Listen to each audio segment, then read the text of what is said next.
Millionaire cheats on wife, only to discover twins 3 years later. The truth has shocked everyone. The crystal chandeliers of New York's Metropolitan Club cast a golden glow across the ballroom, but for Emily Blackwood, everything was turning dark. Her hand clutched her stomach as another sharp pain shot through her body. The expensive silk of her navy Valentino dress felt too damp. In the adjacent library, through the half-open door, she could still hear her husband Arthur's distinctive laugh mingling with a woman's softer giggle. Mrs. Blackwood, a concerned waiter, stepped forward as she stumbled. "Are you all right?" Emily's world tilted sideways as she saw the first drops of blood on the marble floor. Her other hand gripped her clutch, containing the positive pregnancy test she'd planned to show Arthur over dinner tomorrow. The irony was suffocating. 3 months of keeping this precious secret, waiting for the perfect moment, only to find her husband in a passionate embrace with Maggie Thompson, their new marketing director, on the very night she'd finally gathered the courage to tell him. "Someone call an ambulance," the waiter's voice seemed distant now. Emily's last conscious thought was of the cruel twist of fate, how she'd lost everything she held dear in a single moment, while the Metropolitan Club's 150th anniversary celebration continued unaware, its music now a mocking soundtrack to her collapsing world. 3 years after that fateful night at the Metropolitan Club, Arthur Blackwood's office on the 45th floor of Blackwood Tower stood as a testament to power and isolation. Floor-to-ceiling windows offered a commanding view of Manhattan, but the man who gazed through them saw only shadows of what he'd lost. At 38, Arthur had transformed his father's modest financial firm into a $4.2 billion empire. Yet the victory felt hollow. Mr. Blackwood Charlotte Miller, his assistant of 15 years, interrupted his thoughts. "The board is waiting in the main conference room, and your mother called again about the Thompson merger." Arthur adjusted his custom-made suit, a habit born from years of maintaining appearances. The board meeting would be challenging their third this week. The company's stock had dropped 12% since rumors of his personal life affecting business decisions began circulating on Wall Street. The old guard, particularly those loyal to his father, were growing restless. "The reports?" he asked, his voice carrying the weight of sleepless nights. "All here." Charlotte handed him a leather portfolio. "But sir, there's something else. A letter arrived this morning. No return address." Arthur dismissed it with a wave. Anonymous correspondence had become routine since Emily's disappearance. Journalists, blackmailers, supposed witnesses, all claiming to know her whereabouts. He'd learned to ignore them, just as he'd learned to ignore the whispers about his failed marriage. The conference room fell silent as he entered. 12 faces turned toward him, each bearing a carefully neutral expression. Thomas Whitaker, his father's oldest friend and head of the board, spoke first. "Arthur, we need to discuss the company's direction. The Thompson merger isn't just about expansion anymore, it's about survival." Arthur scanned the room, noting the subtle alliances, the political undercurrents. These men had watched him grow up, had celebrated his wedding to Emily, had praised his business acumen. Now they watched him like vultures circling wounded prey.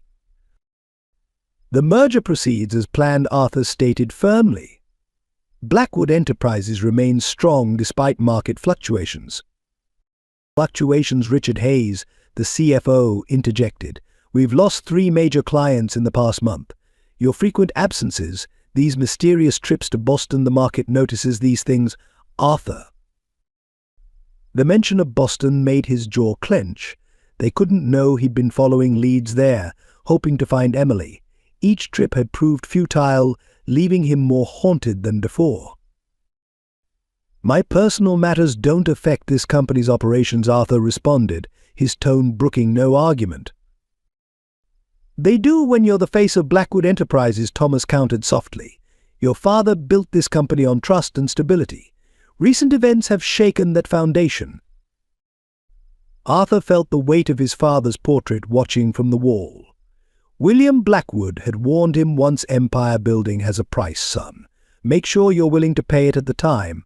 Arthur had dismissed it as old man wisdom. Now those words haunted him daily. The Thompson merger will proceed, Arthur repeated, standing to end the discussion. Charlotte will distribute the quarterly projections. Review them before tomorrow's strategy session. As the board members filed out, Thomas lingered. Your father would be concerned, Arthur. Not about the business, about you. I'm fine, Arthur replied automatically. Are you? 3 years is a long time to chase ghosts. Before Arthur could respond, Charlotte appeared with an urgent expression. Sir? About that letter. I think you should read it. In his office, Arthur finally opened the unmarked envelope. Inside was a single photograph and a note. Your children turned 3 yesterday. Twins. Lucas has your determination. Emma has her mother's smile. They deserve to know their father. The Manhattan skyline blurred as Arthur Blackwood, the man who controlled billions, felt his carefully constructed world crumble beneath the weight of 6 words: they deserve to know their father. 3 years earlier, before the Metropolitan Club incident, Emily Blackwood's life had been a masterclass in social perfection. That spring morning, as she prepared for another charity board meeting at the Plaza Hotel, her world still sparkled with possibility. The master bathroom mirror of their Central Park West penthouse reflected the image she'd carefully cultivated: successful lawyer turned philanthropist wife, the perfect partner for Manhattan's rising financial star. Mrs. Blackwood Maria, their housekeeper, appeared in the doorway. Mr. Thompson from the Children's Hospital Foundation is on the line about tonight's gala. Emily nodded, adjusting her pearl necklace, Arthur's first anniversary gift. Tell him I'll review the seating arrangements personally. Her hand brushed unconsciously against her still flat stomach, a secret smile playing on her lips. The world she inhabited was precisely choreographed. Breakfast meetings at Le Bernardin, charity galas at the Met, summer weekends in the Hamptons. Even their love story read like a society page fairy tale: brilliant young lawyer meets ambitious financier at a Yale Law alumni dinner. 2 years of courtship filled with opera premieres and weekend trips to Paris. A Christmas Eve proposal at the top of the Empire State Building. Your mother called again, Maria added hesitantly. About the Easter weekend in Connecticut. Emily's smile faltered slightly. Sarah Bennett, her mother, had never fully embraced the Blackwood lifestyle. Money changes people, Emmy she'd warned when Emily left her position at Legal Aid to support Arthur's career. Just make sure it doesn't change you. The morning paper lay on the marble kitchen counter, Arthur's photo prominently featured in the business section. Blackwood Enterprises announces record quarter. Emily traced his image with her finger, remembering their last real conversation 3 weeks ago, before the late-night meetings and mysterious phone calls began. Her social calendar appeared on her phone: 10 a.m. hospital board, 1 p.m. ladies' lunch at Le Cirque, 4 p.m. dress fitting for the Metropolitan Club anniversary, 7 p.m. dinner with the Whitakers. A perfectly planned life, each hour allocated to maintaining their position in Manhattan's elite circles. The elevator pinged, and Arthur emerged, already immaculate in a Tom Ford suit. Morning, darling, he kissed her cheek absently, his attention on his phone. The Morrison account is proving challenging. Don't wait up tonight. Arthur and Emily began thinking of the pregnancy test hidden in her drawer. Could we have dinner tomorrow? Just us? There's something. Tomorrow's the merger meeting, he interrupted. Rain check? Oh, and don't forget the Metropolitan Club event. The Thompsons will be there. We need to make a good impression. Emily watched him leave, the familiar ache in her chest growing stronger. When had their conversations become business transactions? When had his ambition started casting shadows over their love? In her home office, surrounded by invitation cards and seating charts, Emily found herself staring at an old photo. Their wedding day at St. Patrick's Cathedral, both of them laughing as they ran through rice showers.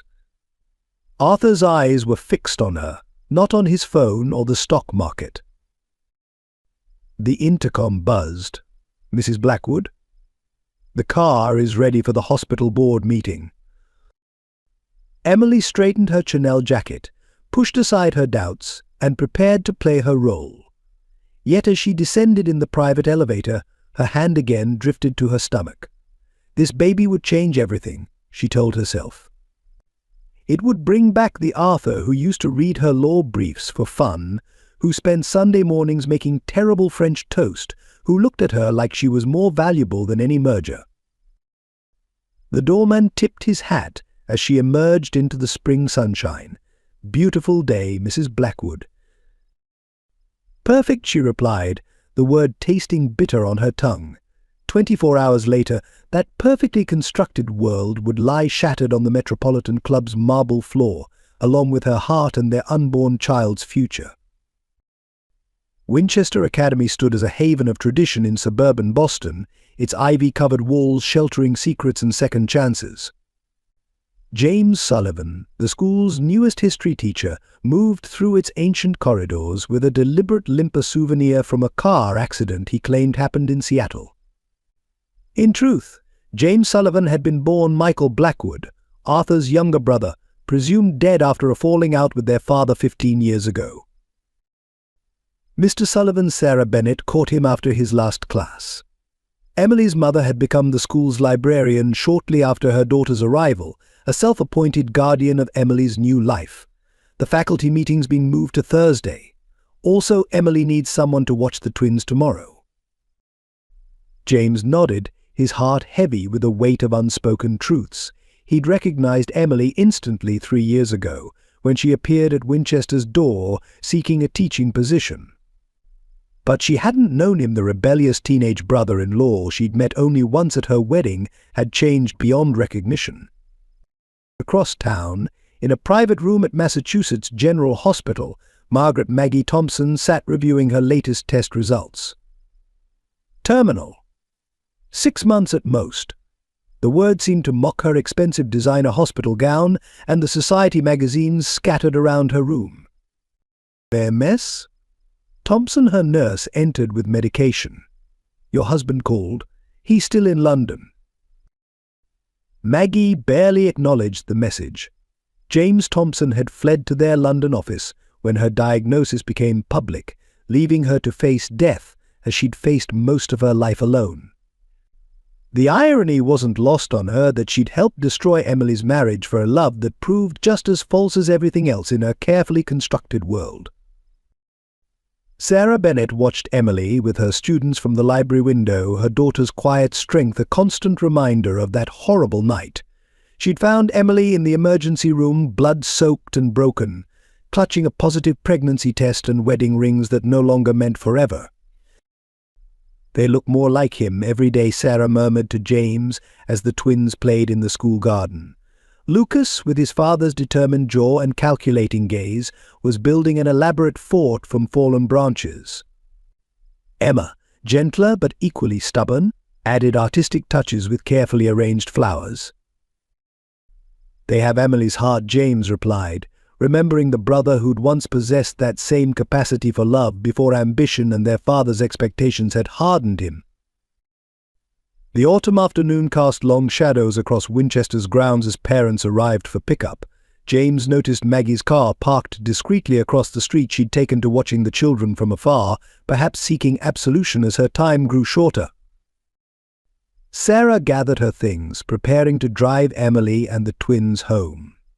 Their modest house, purchased with Sarah's retirement savings, stood as a testament to new beginnings. But the weight of secrets hung heavy: Sarah's dwindling finances, James's true identity, Maggie's silent vigil, and the corporate investigators that still occasionally appeared, searching for the former Mrs. Blackwood. "Sometimes I wonder," Sarah confided to James as they watched Emily help the twins into the car, "if we're doing the right thing, keeping so many secrets." James touched the old family ring he wore on a chain beneath his shirt, the last connection to his true identity. "Sometimes protection looks like deception," he answered, echoing words their father had once used to justify his own lies.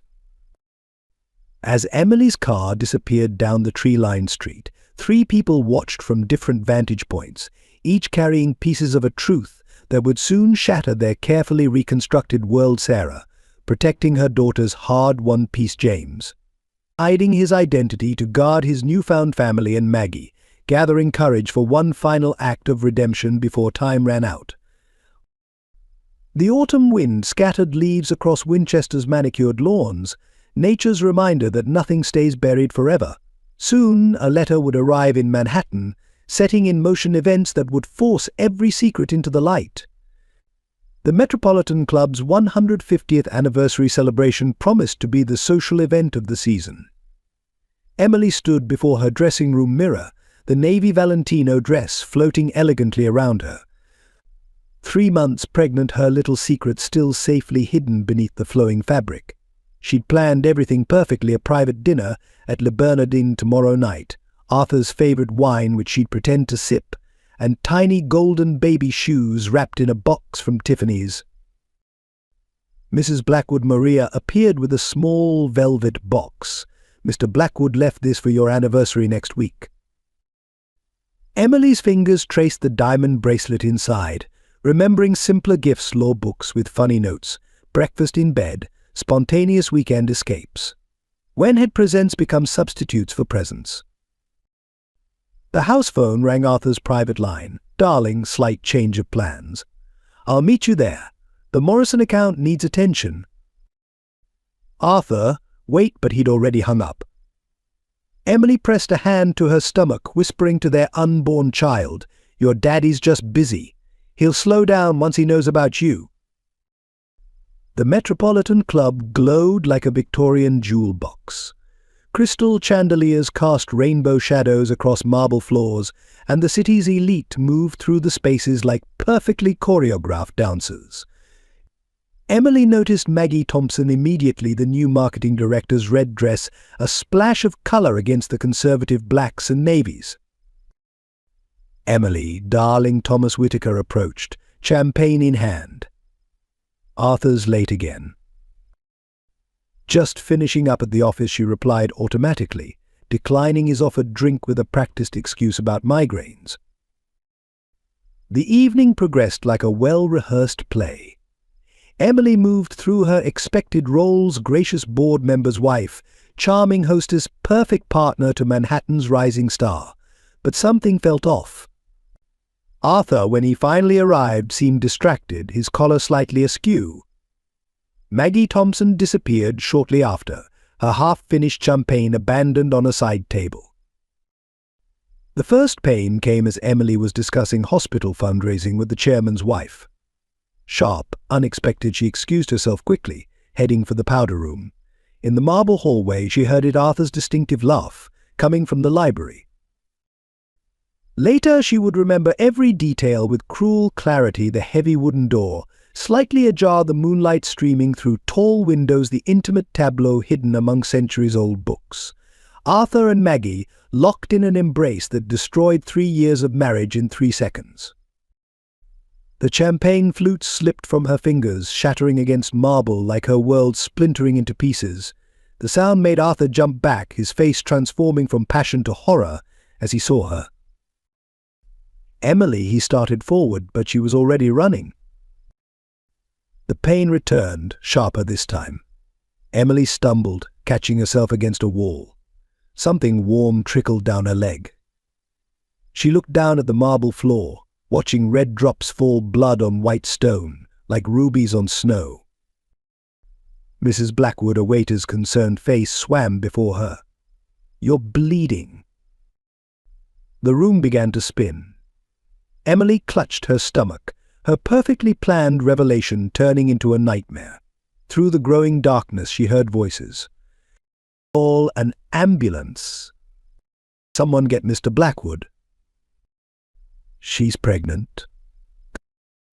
The last thing she saw before consciousness faded was Arthur's face, white with shock as he finally understood what he'd destroyed. Not just a marriage, not just her mast, but the future they'd created together. 3 months of morning sickness hidden behind smiles. 3 months of doctor's appointments scheduled between charity meetings. 3 months of dreaming about nursery colors and tiny hands. All ended on the Metropolitan Club's marble floor beneath crystal chandeliers that now seemed to mock her with their sparkle. "Hold on, Mrs. Blackwood," someone was saying. "The ambulance is coming." But Emily was already retreating into darkness, where betrayal couldn't follow and pain couldn't reach. In her last moments of consciousness, she thought of the tiny golden shoes waiting to be gifted, now destined to remain forever unwrapped like the future that would never be. The emergency room at New York Presbyterian buzzed with controlled chaos as Emily Blackwood was rushed through its doors. Sarah Bennett arrived first, having received a frantic call from one of Emily's friends at the Metropolitan Club. She found her daughter pale and unconscious on stark white sheets, the elegant navy Valentino now stained dark with blood. Mrs. Bennett, a young doctor, approached. "Your daughter's experiencing a complicated pregnancy emergency. We need to operate immediately." Sarah's world narrowed to the steady beep of monitors. "Pregnancy? She's pregnant." "Twins," the doctor confirmed. "But we're losing one. The stress and trauma. We'll do everything we can to save at least one baby." In the waiting room, Arthur paced like a caged animal, his perfectly tailored tuxedo wrinkled and stained with his wife's blood. Thomas Whitaker sat nearby, having followed to manage the situation. "The press can't know about this," Arthur Thomas murmured. "The Morrison merger is too delicate." Arthur whirled on him. "My wife is in there, possibly dying, and you're worried about the merger." Your wife Sarah's voice cut like ice as she emerged from the emergency ward, who you didn't even know was carrying your children. The word children hit Arthur like a physical blow. Children. Twins, Sarah spat. "Though, thanks to you, we're probably losing one. Did your little affair seem worth it now, Arthur?" Hours crawled by. Doctors came and went. Terms like fetal distress and partial abruption floated through sterile air. Finally, near dawn, the lead surgeon appeared. "Mrs. Blackwood is stable," he announced. "We managed to save one baby." The other, he paused. "I'm very sorry." Arthur collapsed into a chair. One child saved, one lost. The metaphor for his marriage wasn't lost on him. When he finally gained permission to see Emily, she was awake, unreachable, staring at the wall with empty eyes. "Em," he started, reaching for her hand. "Don't," her voice was hoarse. "Don't touch me. Don't speak. Just go." "Please, let me explain." "Explain." Emily turned to him, her green eyes blazing with a fury he'd never seen. "Explain how you were kissing her while our baby died. While our children," her voice broke on the plural. "I didn't know." "No, you didn't, because you were too busy building your empire to notice anything.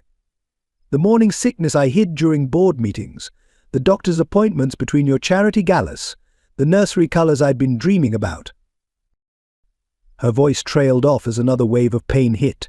The monitors beeped faster. "Mrs. Blackwood needs rest," a nurse intervened.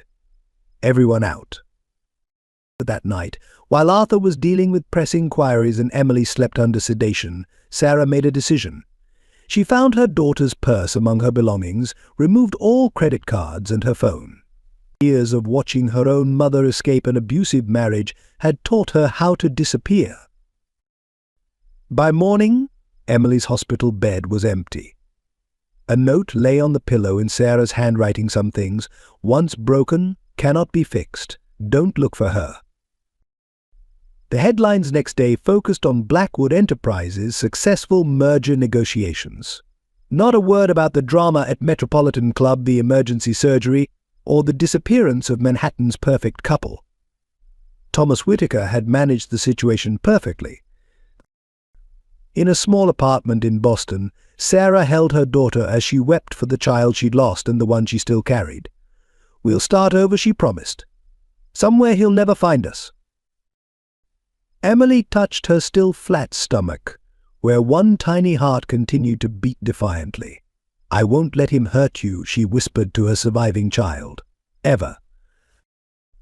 Back in Manhattan, Arthur stood in what was meant to be the nursery, holding the unopened Tiffany box he'd found in Emily's dresser. Inside, tiny golden baby shoes mocked him with their promise of a future he'd destroyed.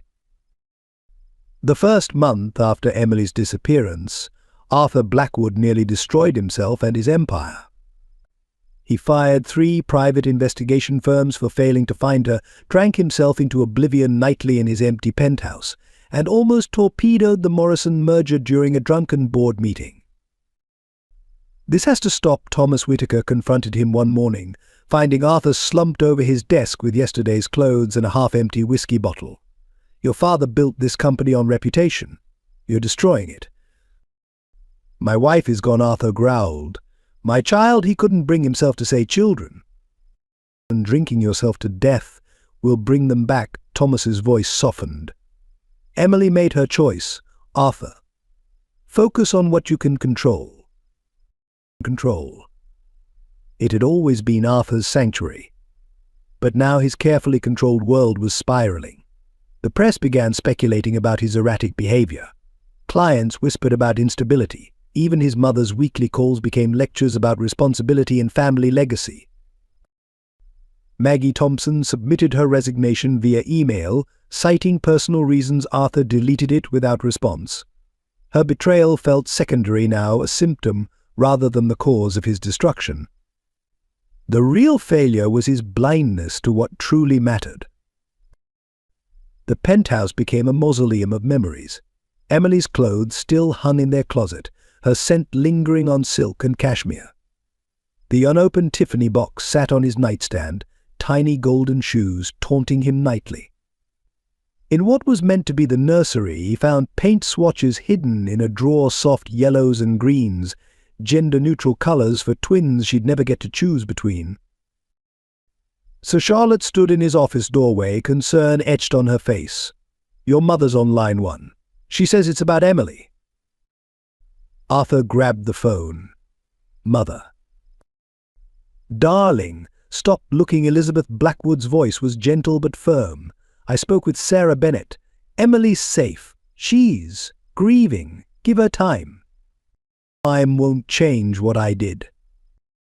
"No, but it might change who you are." The words hit harder than any board meeting criticism. Who was he? The ambitious son determined to outshine his father's legacy. The husband too blind to see his wife's joy. The father who'd never know one child and lost the right to know another. In the 3rd month, Arthur stopped drinking.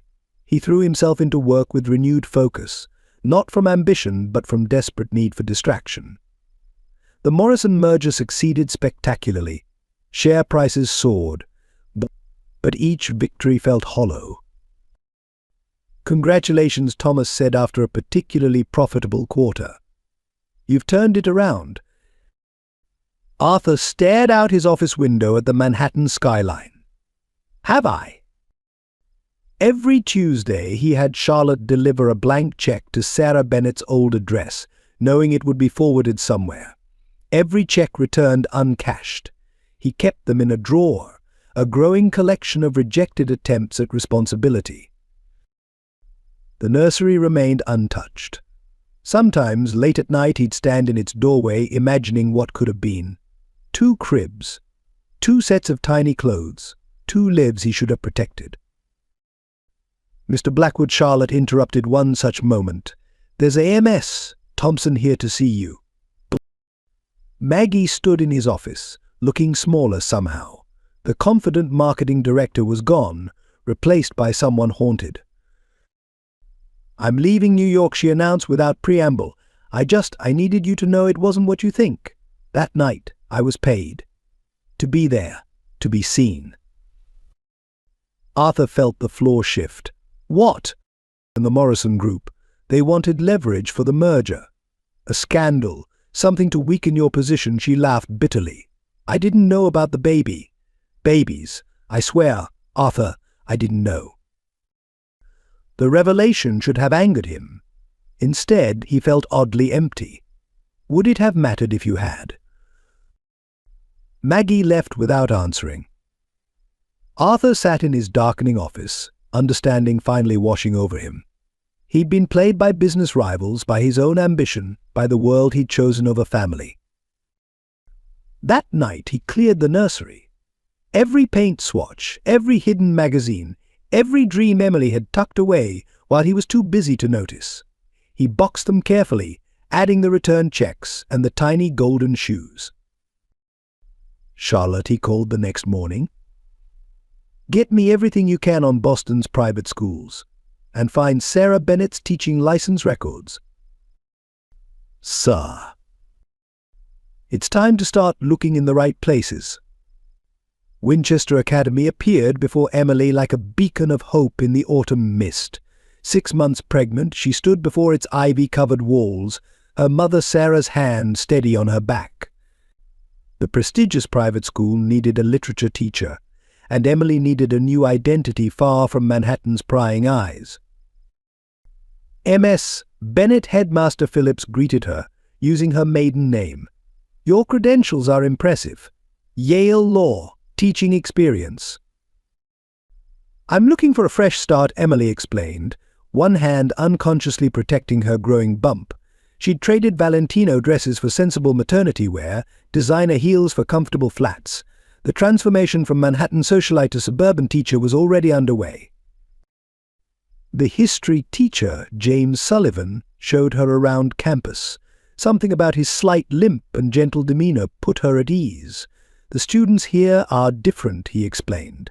"Less concerned with status, more focused on learning." Emily found herself assigned a small classroom overlooking the garden. Unlike the sterile perfection of her Manhattan life, this room had character-worn wooden desks, towering bookshelves, large windows that let in natural light. She began filling it with pieces of herself, classic novels, inspiring quotes, fresh flowers every Monday. "You're good with them," James observed one afternoon, watching her guide students through The Great Gatsby. The irony of teaching about wealth's corruption wasn't lost on her. The other teachers welcomed her without questions about her past. Sarah took a position as school librarian, creating a protective cocoon around her daughter. Together they found a modest house nearby, its pale blue paint peeling but its bones solid like Emily herself. "It's not what you're used to," Sarah worried, watching Emily paint the nursery alone. "It's perfect," Emily insisted. "It's real." As her pregnancy progressed, the school community rallied around her. Teachers organized a baby shower, students carried her books, and James seemed to appear whenever she needed help. No one asked about the father, accepting her story of widowhood with respectful sympathy.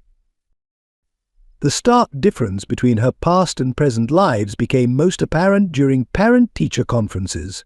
Instead of discussing charity galas and stock portfolios, she talked about literature and learning. The satisfaction of helping a struggling student understand Shakespeare far outweighed any thrill from hosting Manhattan's elite. In quiet moments, Emily would touch her stomach, talking to her surviving child. "We're building something new," she'd whisper. Something true. The loss of one twin remained a constant ache, but the strong kicks of the survivor gave her hope. December brought snow and memories of that night at the Metropolitan Club. Emily threw herself into end-of-term grading, Christmas decorations, and nursery preparations. James often stayed late to help, his quiet support a balm to her wounded spirit. "You know," he said one evening as they arranged desks for finals, "sometimes the best families are the ones we choose." Emily looked around her classroom, at the community she'd built, at the life she'd created from broken pieces. Manhattan seemed like a distant dream. The parties, the pretense, the perfect facade she'd maintained for Arthur's sake. "I choose this," she said firmly, watching students hurry across the snowy quad, all of it. In January, as winter wrapped Winchester Academy in white, Emily Bennett welcomed twins, a surprise the doctors hadn't detected after the trauma. Lucas arrived first, bearing his father's determination in miniature. Emma followed minutes later, a gentle soul with her mother's green eyes. The faculty turned up at the hospital with handmade gifts and home-cooked meals. James brought books for reading during late-night feedings. Sarah moved in temporarily to help, her eyes shining with pride at her daughter's strength. Emily looked at her newborns, marveling at how loss and love could coexist so completely. Here, in this small hospital room surrounded by her chosen family, she felt truly wealthy for the first time. Time flowed differently in the pale blue house on Maple Street. Lucas and Emma grew like wildflowers, untamed, beautiful, and stubbornly resilient. By age 2, their personalities emerged as distinct as day and night, yet they shared an unshakable bond that Emily sometimes envied. Lucas was his father's son in every way that mattered, and some that terrified Emily. At 3, he'd arrange his toys in perfect lines, negotiate extra cookie allowances with loyally precision, and build elaborate block towers that reached for the ceiling. Mummy, he'd insist, his dark eyes burning with determination she recognized all too well. Emma, gentler, but equally strong-willed, filled their home with artwork. Every surface became her canvas walls, furniture, even her brother's carefully organized toys. Making pretty, she'd explain, wielding crayons like magic wands. Her smile, so like Emily's own, could melt the sternest teacher's heart. The twins had their own language, a secret code of gestures and half-words that excluded the adult world. They'd have entire conversations through glances, plotting innocent mischief or comforting each other after skinned knees. When Lucas struggled with reading, Emma would silently push her favorite picture books his way. When Emma felt overwhelmed by preschool, Lucas would hold her hand under the craft table. Sarah watched her grandchildren with mixed emotions. "They're so like both of you," she told Emily one evening. "Lucas has Arthur's drive, Emma his charm, but they have your heart, thank God." Private investigators appeared occasionally, asking questions at local schools and shops. Each time, the Winchester Academy community closed ranks protectively. James would drive different routes home, Sarah would vary their shopping routines, and Emily would lie awake, planning escape routes she prayed they'd never need. Daddy, Emma asked one night during story time, pointing to a father in her picture book. "Where's our daddy?" Emily's heart clenched. She'd prepared for this moment, crafted a story about a father who loved them but lived far away. But Lucas, ever perceptive, interrupted. "We don't need one," he declared, hugging his sister. "We have Mummy and Grandma and Uncle James." The twins created their own traditions. Waffle Wednesdays became sacred, with Lucas insisting on precise syrup-to-butter ratios while Emma decorated her plate with fruit faces. Sunday afternoons meant adventure walks. In the neighborhood, collecting treasures, rocks, leaves, forgotten coins that filled mason jars on their windowsills. School proved both blessing and challenge. Their intelligence drew attention they couldn't afford. When Lucas solved complex puzzles meant for older children, Emily gently redirected his abilities to less noticeable pursuits. When Emma's art won a regional contest, they celebrated quietly at home instead of attending the public ceremony. James became their unofficial uncle, teaching Lucas chess and encouraging Emma's artistic experiments. He seemed to understand their need for a male role model without overstepping boundaries. Sometimes, watching him read to them on the porch swing, Emily caught glimpses of something familiar in his features, but the thought always slipped away. The twins' 3rd birthday approached with both celebration and tension. Emily knew 3-year-olds were more noticeable, more memorable. They'd need to be more careful about public appearances, school records, medical visits. "They deserve more than hiding," Sarah said one evening, watching the twins build a blanket fort in the living room. "They deserve safety," Emily countered, but doubt crept in as she watched Lucas explain structural engineering to his stuffed dinosaur, while Emma added fairy lights to their creation. That night, after tucking them in, Emily found a drawing on Emma's desk, 4 figures holding hands, Mummy, me, Lucas, and a taller figure labeled Daddy, broke her heart. In their room, the twins slept as they always did. Emma curled toward her brother, Lucas's arm protectively stretched across the space between their beds. They were Arthur's children in 100 small ways. Lucas's furrowed brow when concentrating, Emma's charismatic laugh, their shared ability to command attention in any room. "I'm doing the right thing," Emily whispered to the darkness, but the question mark in Emma's drawing haunted her dreams. Manhattan's elite began whispering about Arthur Blackwood's transformation long before it became apparent in the boardroom. The polished CEO who once commanded every social event now appeared haggard, distracted, his custom suits hanging slightly loose on his frame. 3 years of searching for Emily had carved deep lines around his eyes and silver threads through his dark hair. "You need to move on," his mother Elizabeth insisted during their weekly dinners at the family mansion. "There are plenty of suitable women. The Harrison girl, for instance." "I'm not interested," Arthur would reply, pushing away plates of barely touched food. His appetite, like his social life, had withered to nothing. The penthouse remained exactly as Emily had left it, preserved like a museum of lost happiness. Her closet still held Chanel suits and Louboutin heels. Her vanity displayed perfume bottles that no longer held her scent.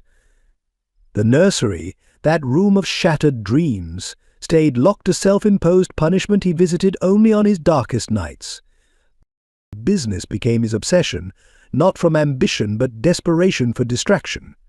80-hour weeks turned into 100-hour marathons. He slept in his office more often than not, surrounded by acquisition reports and merger documents that couldn't fill the void inside him. "The board is concerned," Thomas Whitaker warned during a late-night strategy session. "Your behavior, it's erratic.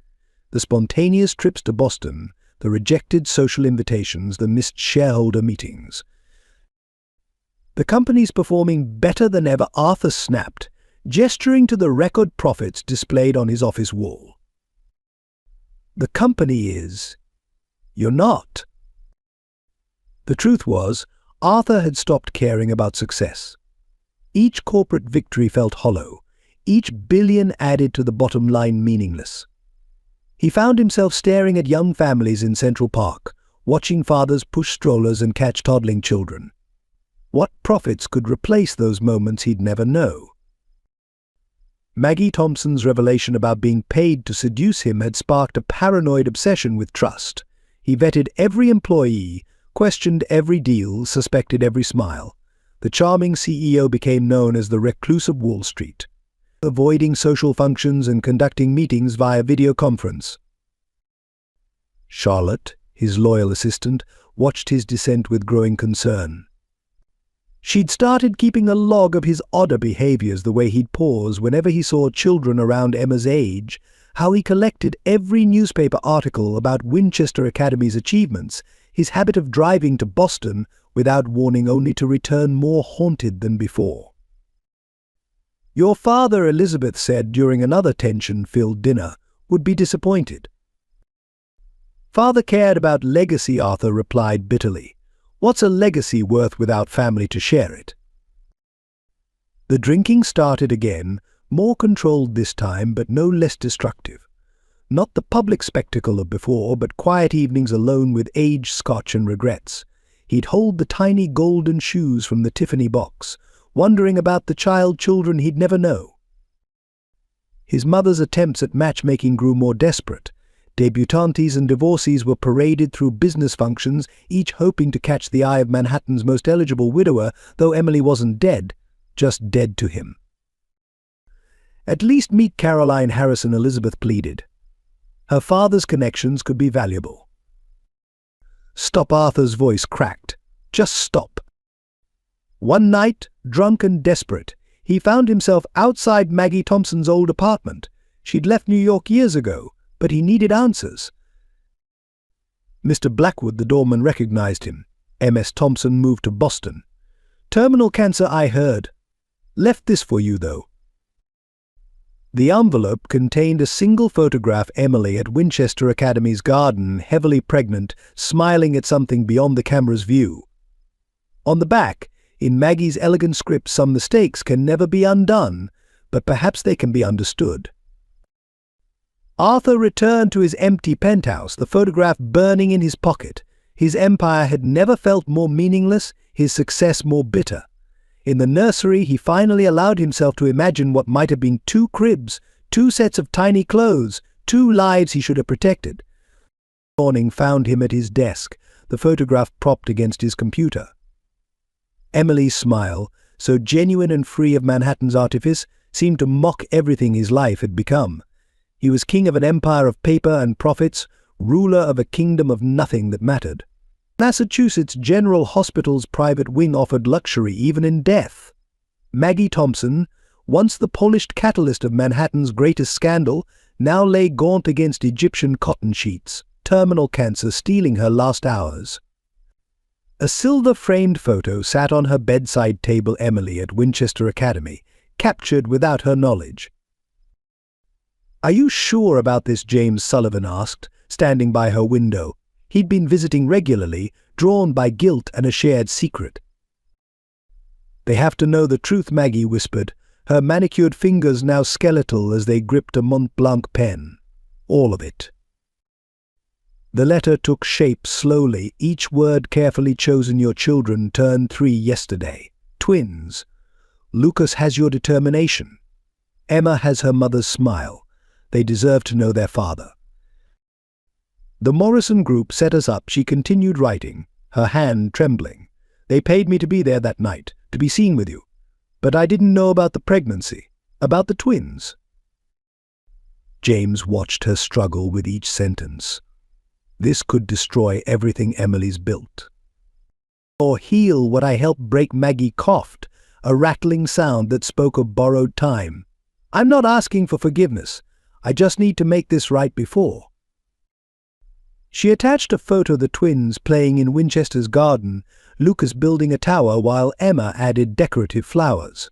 Their features, so clearly echoing Arthur's, would be impossible to miss. "Security footage," she explained, seeing James's questioning look. "From the day I first saw them. I've been watching, waiting for the right moment." The right moment arrived with her diagnosis. 6 months, the doctors said.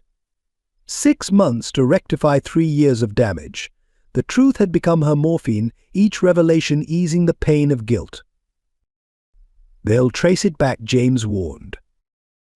"I'll be gone by then." Maggie sealed the envelope with shaking hands. "Besides, you know better than anyone why they need to know." James touched his leg where it had been crushed in the accident, the same accident that had allowed him to disappear, to become someone new. To watch over his brother's family from afar. "Post it from New York," Maggie instructed, handing him the letter. "Let him think it came from there." As James turned to leave, she called out softly, "Tell Emily. Tell her I understand now. What real love looks like, what it costs." The letter would travel first class to Manhattan, finding its way to Arthur's desk through carefully orchestrated coincidence. It would shatter his world, then rebuild it, though none of them could predict exactly how. In her hospital room, Maggie Thompson closed her eyes, finally at peace. Her last act of manipulation would be her most honest, revealing a truth that could destroy everything or heal everyone, depending on what Arthur chose to do with it. James limped away from the hospital, the letter heavy in his pocket. Tomorrow it would begin a journey that would force them all to confront the past. But tonight, in a pale blue house on Maple Street, twins slept peacefully, unaware that their world was about to change forever. Arthur Blackwood's investigation into the anonymous letter moved with the precision of a military operation. Within hours of receiving the photograph, he had assembled a team of private investigators, each assigned specific aspects of the mystery. "Winchester Academy," he murmured, studying satellite images of the school grounds. The Gothic architecture matched the background of the photo perfectly. Cross-reference all female teachers hired in the past 3 years. Charlotte worked through the night, compiling dossiers. "Sir, there's something interesting. Sarah Bennett took a position as librarian the same month a new literature teacher arrived, Emily Bennett." Arthur's hands trembled as he opened the faculty photo on his laptop. Emily, her hair longer now, stood among her colleagues. She looked different, softer, more natural, genuinely happy. But it was her colleague's face that made him freeze the frame. "Impossible," he whispered, zooming in on James Sullivan. Despite the glasses, the limp, the carefully cultivated academic appearance, Arthur would know his brother's face anywhere. Michael Blackwood, now James Sullivan, had vanished 15 years ago after a vicious argument with their father. The official story mentioned a car accident in Seattle, a body too damaged for viewing. Yet here he was, standing protectively near Emily and her secrets. The property records Charlotte continued, unaware of her boss's shock. The blue house on Maple Street is owned by Sarah Bennett, purchased 3 years ago. But the down payment, it came from an offshore account linked to Michael Blackwood's old trust fund. The pieces started falling into place. His own brother had helped Emily disappear, had watched his niece and nephew grow, had chosen loyalty to them over family ties. Further investigation revealed more surprises. James Sullivan's academic credentials were impeccable but dated exactly from Michael's disappearance. The limp matched injuries from the supposed fatal accident. Even his teaching style, according to student reviews, echoed the passionate way Michael used to argue about history at family dinners. Sir Charlotte interrupted his thoughts. "There's more. Maggie Thompson is at Massachusetts General. Terminal cancer. She's been making regular donations to Winchester Academy's art program under different names." The web grew more complex. Arthur hired surveillance teams who reported daily routines, Emily teaching literature with passionate grace, the twins attending the Academy's preschool, Sarah managing the library, and James Michael watching over them all like a guardian angel. "The timing's wrong," Thomas Whitaker argued when Arthur shared his findings. "Why would your brother help Emily disappear? He didn't even know her." "Because he knew me," Arthur realized. "He knew what I'd become, what our father had shaped me into." The surveillance photos showed a family built from broken pieces. Lucas, serious and determined, already showing Arthur's business acumen as he organized playground games. Emma, artistically gifted like her grandmother Elizabeth, turning every surface into a canvas. Both children thriving under Emily's love and the protection of a community that had chosen sides long ago. But it was the casual moments that hurt most. James teaching Lucas chess in the garden, Emma showing Emily her drawings, family dinners visible through warmly lit windows, the life Arthur should have had being lived without him. "What are you going to do?" Charlotte asked, watching her boss study the photos for the 100th time. Arthur picked up the latest surveillance photo, the twins celebrating their 3rd birthday in the school garden, surrounded by love and laughter. His children had grown up without him, protected by his own brother, while he chased empty success. "I'm going to meet my children," he said quietly. "And I'm going to thank my brother for protecting them when I couldn't." Winchester Academy's autumn quiet shattered the morning Arthur Blackwood appeared in the parking lot. He'd abandoned his usual power suits for casual wear, dark jeans and a cashmere sweater that made him look more like a parent than a CEO. Sarah Bennett spotted him first. "He's here," she texted Emily and James simultaneously, her hands shaking as she watched Arthur through the library window. Inside her classroom, Emily froze mid-sentence during Pride and Prejudice discussion. 3 years of preparation for this moment evaporated as panic set in. Down the hall, James gripped his desk, the old injury in his leg throbbing with tension. "Class dismissed," Emily managed, her voice surprisingly steady. "Please read Chapter 10 for tomorrow." The students filed out just as Arthur appeared in her doorway. Time seemed to suspend as they faced each other across the empty classroom. He looked older, grayer, the sharp edges of his ambition softened by loss. "You look well," he said quietly, his eyes taking in every detail: her simple dress, the reading glasses perched on her head, the students' artwork decorating her walls. "Why are you here?" Arthur, her voice carried none of the trembling fear she felt inside. Because our children deserve better than secrets, he placed the photograph on her desk. Because Michael, or should I say James, has been a better uncle to them than I've been a father. Emily's shock at his knowledge of James's identity must have shown. Did you think I wouldn't recognize my own brother Arthur's smile held no humor, though the limp was a nice touch. It's real. James's voice came from the doorway. Car accident, the same one that helped me disappear. The brothers stared at each other across years of silence. James still leaned on his cane, but his protective stance was pure Michael Blackwood. Thank you, Arthur said suddenly, surprising them both. For being there when I wasn't. For protecting them. They're amazing children, James replied carefully. Lucas has your head for strategy. Emma sees beauty everywhere, like Mum did.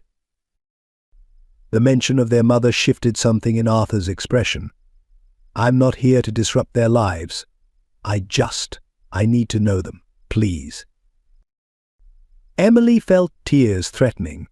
You can't just walk in after 3 years and... I know. Arthur's voice cracked. I know I have no right, but I'm asking anyway. Not for me, for them. The school bell rang, startling them all. Through the window, Emily could see her children in the playground. Lucas was organizing some complex game while Emma drew chalk masterpieces on the pavement. They have a good life here, she said finally. They're happy, safe, loved. I see that Arthur watched his children play, his expression raw with longing. I'm not the same man who hurt you, Emily. That night at the Metropolitan Club, I lost more than I knew existed. I won't make that mistake again. Sarah appeared then, completing their circle of secrets. The twins have art class in 10 minutes, she announced, her tone making it clear the decision was Emily's. Emily looked at her mother, at James, at the man she'd once loved enough to build a life with. Tuesday afternoon, she said finally. They have playground time after school, if you want to meet them. Start there. As a friend of the family, nothing more until we're sure. Arthur's relief was palpable. Thank you. As he turned to leave, Emily called out, Arthur, they're sensitive, intelligent, and very perceptive. Don't underestimate them. And don't you dare hurt them. Never again, he promised, and for the first time in 3 years, Emily believed him. The Morrison Group's hostile takeover attempt came just as Arthur began building bridges with his children. The attack was ruthless, calculated, and deeply personal, exactly what he should have expected from the people who'd orchestrated his marriage's destruction. They've been planning this for years, Thomas Whitaker explained during an emergency board meeting. The scandal at the Metropolitan Club was just the first move. They've been buying shares through shell companies, waiting for the perfect moment. Arthur sat at the head of the boardroom table, his father's portrait looming behind him. The timing wasn't coincidental. His regular trips to Boston, his distracted management style, his obvious prioritization of personal matters over business, they'd created the perfect storm. We're looking at a complete acquisition within months, unless we act, Richard Hayes, the CFO, reported grimly. They've already secured support from several key shareholders. Including your mother, Thomas added quietly. The betrayal hit hard. Elizabeth Blackwood had always prioritized the family legacy, but this felt different, personal, a punishment for choosing his children over the empire. She says you've lost focus, Thomas continued. The Boston trips, the declining of social engagements, the rumors about a secret family.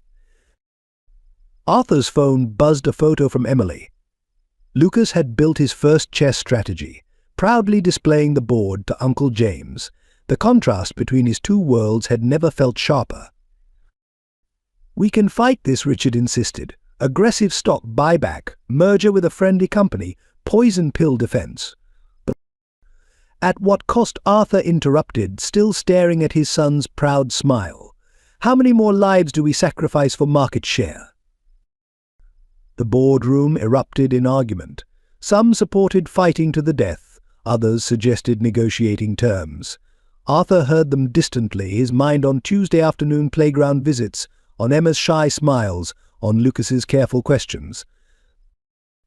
"Your father," Thomas began. "My father is dead," Arthur cut him off, "and his obsession with legacy nearly killed this family twice. Once when it drove Michael away, and again when it made me choose power over love." He stood, approaching his father's portrait. William Blackwood's stern expression had haunted this room for decades, shaping decisions, destroying relationships, building an empire on broken promises and fractured families.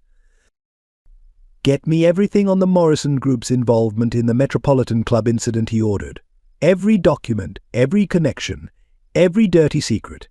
If they want a war, they'll learn what a Blackwood can really do."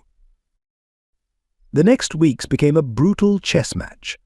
Morrison Group attacked through media leaks about Arthur's abandoned family, ironically using his attempts to reconnect with his children as proof of instability.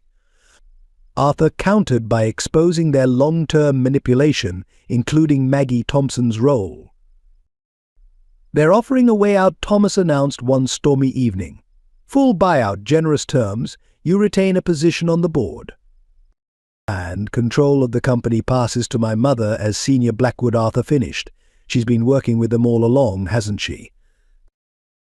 Thomas's silence was answer enough. Elizabeth Blackwood's final power play, using Arthur's past mistakes and present redemption against him, all in the name of preserving the family legacy her way. Arthur's phone buzzed again. Emma had drawn her first family portrait stick figures, including Daddy Arthur alongside Mummy, Lucas, Uncle James, and Grandma Sarah. The simple drawing held more truth about legacy than all his father's lessons in power. "All the board," he decided. "I'm done playing their game." "Arthur, think about." "I am thinking. For the first time in years, I'm thinking clearly." He picked up his father's portrait, studying the harsh lines of power and ambition. "My brother had the right idea 15 years ago. Some legacies need to end so new ones can begin." As he walked out of the boardroom, Arthur felt lighter than he had in years. The Morrison Group could have the empire. He had finally found something worth fighting for, and it wasn't stock prices or market share. In his office, he began drafting 2 letters, one to his mother, ending decades of manipulation and control. The other to Emily, explaining everything: the Morrison Group's plot, his mother's betrayal, and his decision to walk away from it all. The empire his father built was crumbling, but Arthur Blackwood smiled. Sometimes he was learning you had to lose everything to find what truly mattered. Emily watched the twins interact with Arthur during their Tuesday playground visits with a mixture of hope and terror. Each week brought small revelations. Lucas had his father's way of tilting his head when puzzled. Emma shared Arthur's rare but transformative smile. "They're connecting with him," James observed during their daily after-school coffee. His cane rested against the desk, a constant reminder of sacrifices made for family. "That's what scares me," Emily admitted. "What happens when they discover the truth? When they learn why their father wasn't there for 3 years? The question haunted their small community. Sarah watched every interaction like a hawk, ready to protect her grandchildren from potential heartbreak. The other teachers whispered, dividing into camps: those who believed in redemption and those who remembered Emily's early days, pale and pregnant, rebuilding her life from scratch. Lucas, ever observant, began asking careful questions. "Why does Daddy Arthur only come on Tuesdays? Why doesn't he live with us like other daddies?" Emma expressed her confusion through art drawings of 2 houses, their family split between them, dark clouds hovering above. Her teacher quietly shared them with Emily, concerned about the child's emotional state. "They deserve to know the truth," Arthur argued during one of their parent discussions held in Emily's classroom after hours. "A version they can understand." And what version is that Emily challenged? That their father chose ambition over family, that their existence remained a secret because of corporate games and power plays. The tension between them crackled with unresolved emotions. Arthur had changed. Everyone saw it. He arrived at playground visits with homemade snacks, remembered Emma's favorite colors, practiced chess openings to teach Lucas. but the past cast long shadows. James struggled with his own demons. Watching his brother rebuild relationships reopened old wounds. Dad would hate this, he confided to Sarah one evening. His precious empire crumbling while his sons choose family over fortune. Good, Sarah replied fiercely. That man's legacy has hurt enough people. The children sensed the undercurrents. Lucas became more protective of his sister, while Emma withdrew into her art.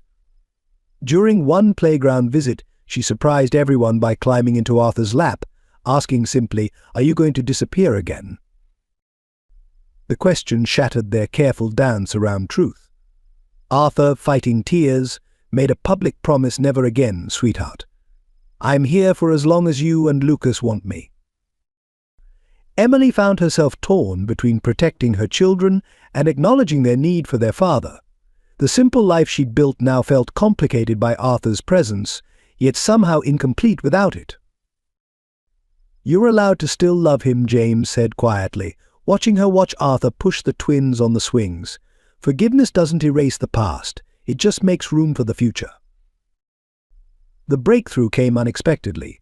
During a rainy Tuesday confined to Emily's classroom, Lucas knocked over his father's coffee. Arthur's instinctive reaction wasn't anger but laughter, pulling out handkerchiefs to help clean up while making jokes about indoor rain. Emma, inspired, began drawing umbrella patterns on paper towels. Soon all four of them were creating an impromptu art project from the spill, laughing together as a family for the first time. Later, Emily found a coffee-stained drawing in Emma's bag, their family circle complete, no more clouds above, no houses divided. Lucas had added mathematical annotations about coffee spill trajectories, making Arthur beam with pride. Maybe Emily told James that evening, the kids aren't the only ones who needed healing. But peace remained fragile.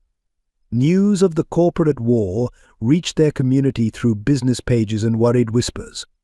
Elizabeth Blackwood's name appeared, raising old fears about custody battles and legal fights. "I won't let them hurt you," Arthur promised when Emily shared her concerns. "Any of you. The company, the money, my mother's games, none of it matters compared to this." As if to prove his point, he began selling his Manhattan properties, looking at houses in their neighborhood. The gesture sparked hope and panic in equal measure.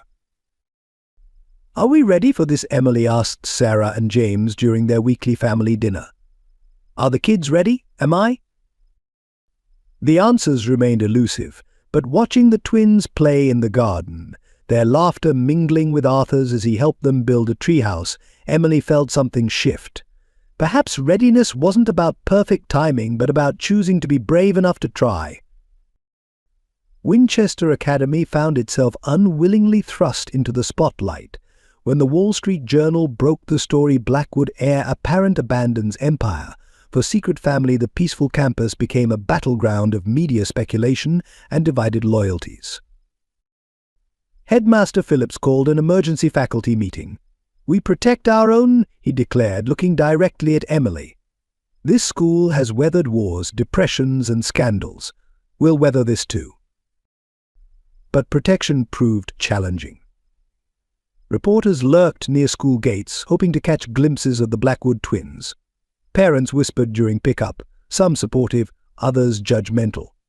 The scandal threatened enrollment numbers. Old money families didn't appreciate publicity. "Mrs. Harrison withdrew Tommy from my class," Emily told James during lunch. "Said she couldn't support an institution that harbors deception." The community polarized rapidly. Some rallied around Emily, organizing parent patrols to block photographers, spreading positive stories about her teaching impact. Others demanded her resignation, claiming she brought unwanted attention to their prestigious school. Sarah found anonymous notes in the library: "Gold diggers don't belong here," and "Think of the children's morals." She burned them before Emily could see, but the damage spread like poison. Lucas noticed the changes first. His playground friends suddenly had other plans during playdates. Emma's art show received mysteriously fewer attendees than usual. The twins began holding hands between classes, creating their own protective bubble. "Why are people angry at Mummy?" Emma asked during art class, her usual colourful drawings turning darker. "Is it because of Daddy Arthur?" The question reached Arthur through the parent grapevine, prompting immediate action. He called a press conference at Blackwood Enterprises, publicly acknowledging his children and defending Emily's choices. "My wife didn't abandon me," he stated firmly. "I betrayed her trust while she carried our children. She protected them from a world of privilege that had already proven toxic. The true scandal here is not her actions, but the society that forces mothers to choose between truth and safety." His words divided the business community but united Winchester. Teachers who had stayed neutral now spoke up, sharing stories of Emily's dedication. Parents who knew her work with struggling students began defending her at social events. But James leveraged his position as beloved history teacher to shape the narrative. Consider he challenged his senior class, how history judges those who choose power over family versus those who sacrifice everything to protect their children. The turning point came during the annual Winchester Fund fundraiser. Traditionally, Emily organized the event, but this year she offered to step back. The response surprised everyone. "Absolutely not," declared Margaret Chen, head of the parent committee and one of Boston's most influential socialites. "My Sophie struggled with reading until Mrs. Bennet spent her free periods tutoring her. That's the kind of teacher we need." The fundraiser became a statement. Usually raising around $100,000, this year it topped $500,000. Parents who had wavered made public shows of support. Even Mrs. Harrison quietly re-enrolled Tommy. "People love a redemption story," Sarah observed, watching Arthur help set up for the event. He traded corporate power suits for casual wear, looking more comfortable among paper decorations than boardroom presentations. The media narrative shifted. Local papers ran features on Winchester's tight-knit community, praising their protection of vulnerable members. National outlets explored themes of wealth, power, and family values, often siding with Emily's choices. Elizabeth Blackwood's attempts to paint her son as unstable backfired when Winchester's college acceptance rates were published the highest in a decade, with Emily's literature students scoring exceptionally well. "We're not just a school," Headmaster Phillips reminded everyone during his fundraiser speech. "We're a family, and families protect their own, support growth, and celebrate redemption." The twins bloomed under the community's embrace. Lucas organized a chess club, teaching younger students with his father's patient guidance. Emma's art brightened hallways, her family portraits now featuring a growing circle of supporters. By semester's end, the scandal had transformed into something unexpected, a testament to community strength.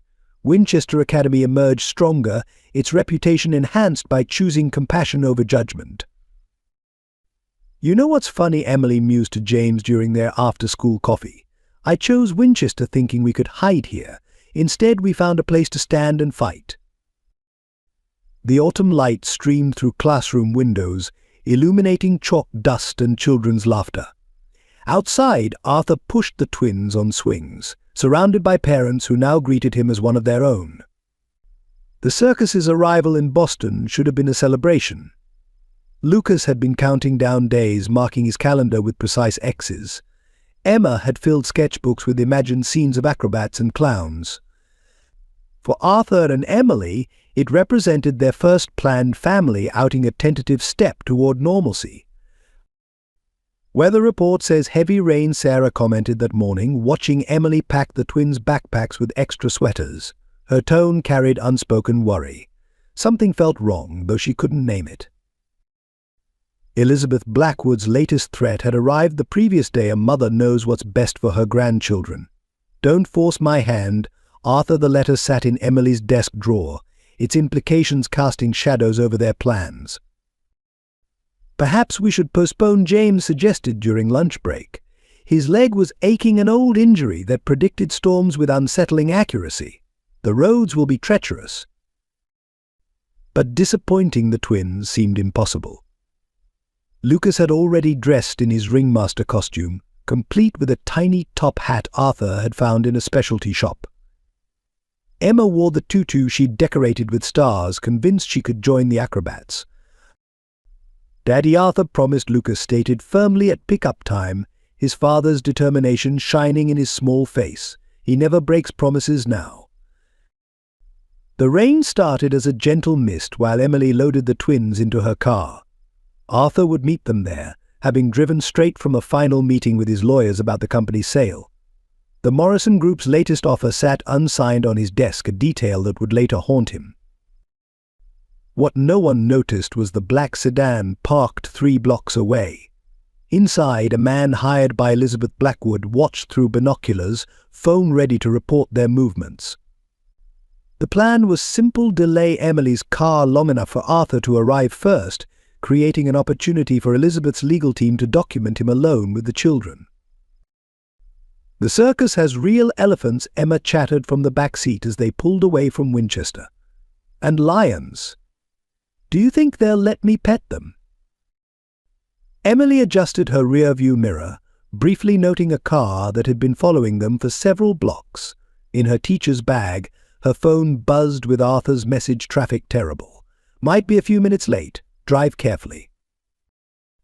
The rain intensified, turning Boston's streets into reflecting pools. Emily slowed, remembering James's warning about treacherous roads. Behind them, the black sedan maintained its distance, waiting for the perfect moment. What Elizabeth's hired man didn't know was that another vehicle was watching him. James, his old instincts from years of hiding still sharp, had noticed the surveillance. His own car followed at a careful distance, his concern growing with each passing mile. The circus tent appeared through the rain like a dream, red and white stripes blurred by sheets of water. The parking lot was barely visible, but Emily could make out Arthur's car already waiting. Something about its position seemed wrong. "Look. Daddy's here," Lucas pointed excitedly. Emily's phone rang James's number, but before she could answer, her headlights caught something in the rain. Metal gleamed where it shouldn't, a truck's trailer, unhitched and rolling silently through the darkness toward them. Time slowed. Emily saw Lucas unbuckling his seatbelt, eager to reach his father. Emma was humming a circus tune. The trailer loomed larger. In her rear-view mirror, the black sedan's headlights suddenly blazed full strength, blinding her. James, still too far behind, watched in horror as Emily's car reached the precise point Elizabeth's man had planned. But instead of a simple delay, he saw the unhitched trailer, the blinding lights, the inevitable collision course. No, he slammed his accelerator, knowing he would be too late. But in those final seconds before impact, Emily made the decision that would change everything. She turned the wheel hard, ensuring the trailer would hit her side of the car instead of the twins. Her last conscious thought was gratitude that Arthur was waiting ahead, that her children wouldn't be alone. The sound of metal meeting metal echoed across the rain-soaked parking lot. Inside the crumpling car, a tiny top hat rolled under a seat. A star-covered tutu sparkled in the shattered glass, and a mother's love transformed into the ultimate shield. Arthur watched the accident unfold in slow motion through sheets of rain. His position in the parking lot, perfect for greeting his family, became a front-row seat to his worst nightmare. The trailer seemed to float through the darkness, an instrument of fate guided by malicious hands. Emily, his scream was lost in the cacophony of metal twisting against metal. He was running before the echo faded, his expensive shoes slipping on wet pavement, his heart threatening to explode. Inside the ruined car, Lucas acted with his father's instinct for protection.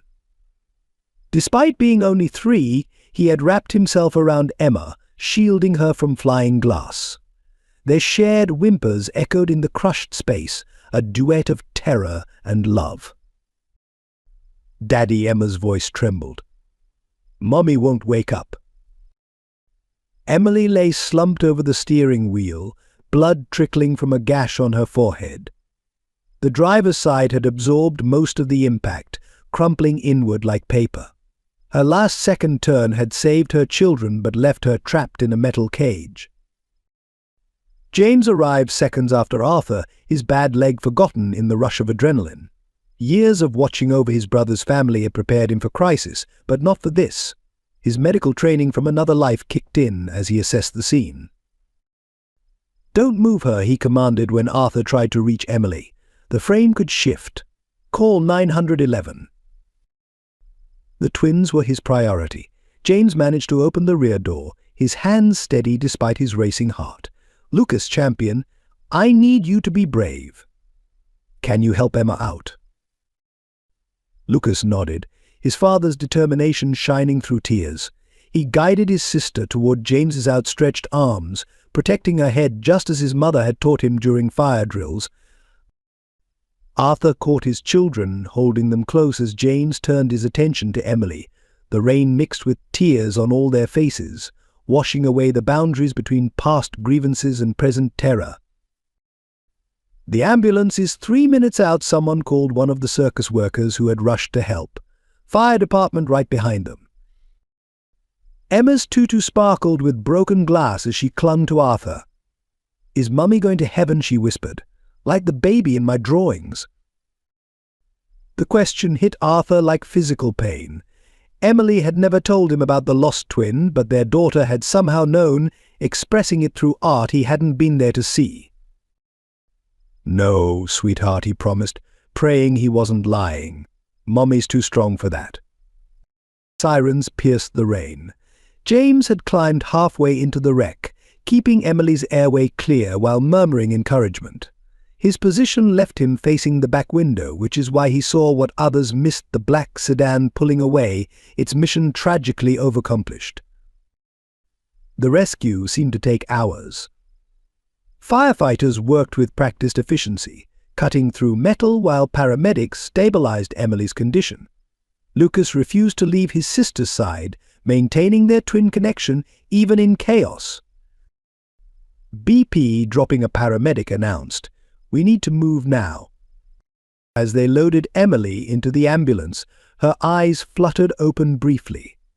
Her gaze found her children, then Arthur, then James. Her lips moved, forming words only her brother-in-law could hear: Elizabeth. "Trap." James's expression hardened with understanding.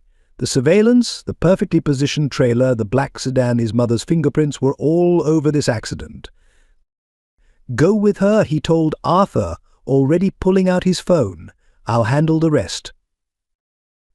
Arthur lifted both twins into his arms, their small bodies trembling against his chest. "I can't leave them." "They need to be with their mother," James interrupted. "And she needs you. I'll bring Sarah to the hospital." The ambulance doors closed on Emily's broken form, machines beeping out the rhythm of her fight for life. Arthur climbed into his car with the twins, following the flashing lights through rain-slick streets. In the back seat, Lucas and Emma held hands, their free hands clutching their father's coat that he'd wrapped around them. Their circus clothes, meant for a night of magic, were stained with their mother's blood.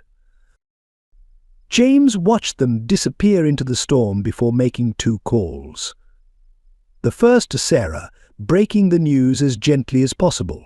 The second to a number he hadn't used in 15 years, his contact from the days when Michael Blackwood needed to disappear. "I need everything on Elizabeth Blackwood's recent activities," he said quietly. "And I mean everything." The rain continued to fall, washing away evidence of the accident that wasn't an accident at all.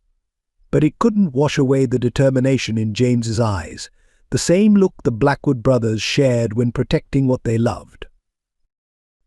Massachusetts General Hospital's emergency wing echoed with controlled chaos as Emily was rushed through its doors. Arthur followed, carrying both twins, their circus clothes now symbols of shattered innocence. Lucas remained stoically silent, while Emma whimpered softly against her father's neck. Multiple trauma, possible internal bleeding, the paramedic reported. Patient lost consciousness twice during transport. Sarah arrived moments later, face pale but composed. She took the twins from Arthur, her teacher's instincts kicking in as she tried to create normalcy in chaos. "Let's get you both changed into something warm," she suggested, producing spare clothes from her emergency bag. "I want to stay with Mummy," Lucas protested, his father's stubbornness evident in his stance. Champion Arthur knelt to his son's level. "Right now the best way to help Mummy is to let the doctors work. Can you be brave for Emma?" The mention of his sister's needs reached Lucas where nothing else could. He nodded, taking Emma's hand with protective grace beyond his years. In the trauma room, doctors worked frantically to stabilize Emily. Arthur stood helplessly outside, watching through glass windows as machines beeped and medical terms flew.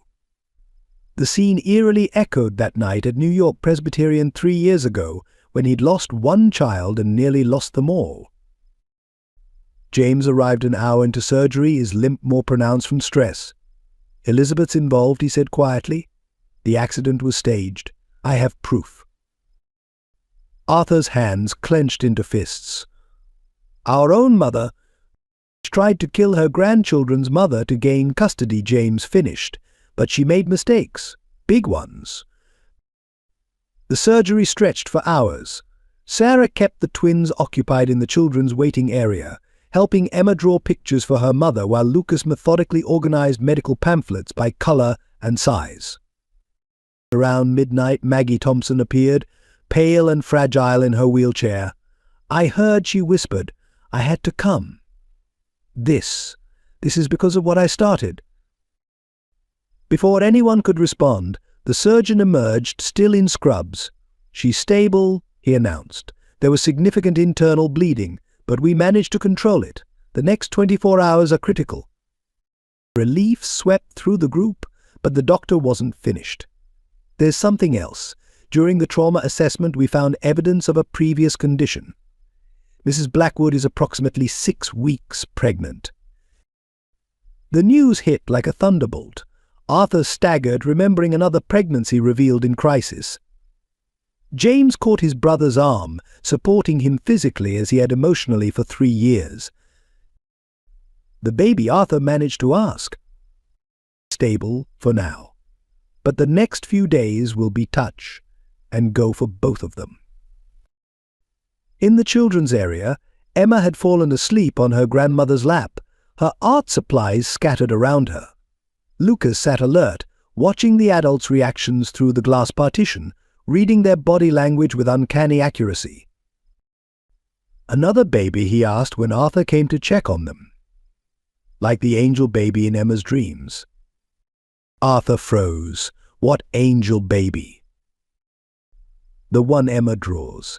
She says it's our other sister, watching over us. Mommy cries when she sees those pictures." The weight of everything they'd lost and might still lose crashed over Arthur.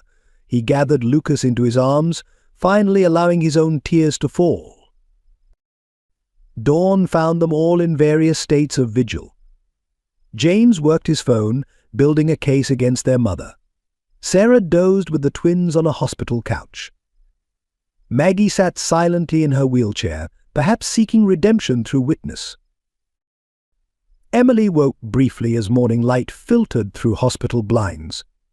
Her first word was twins, followed by a concerned hand to her stomach, maternal instinct overriding even severe injury.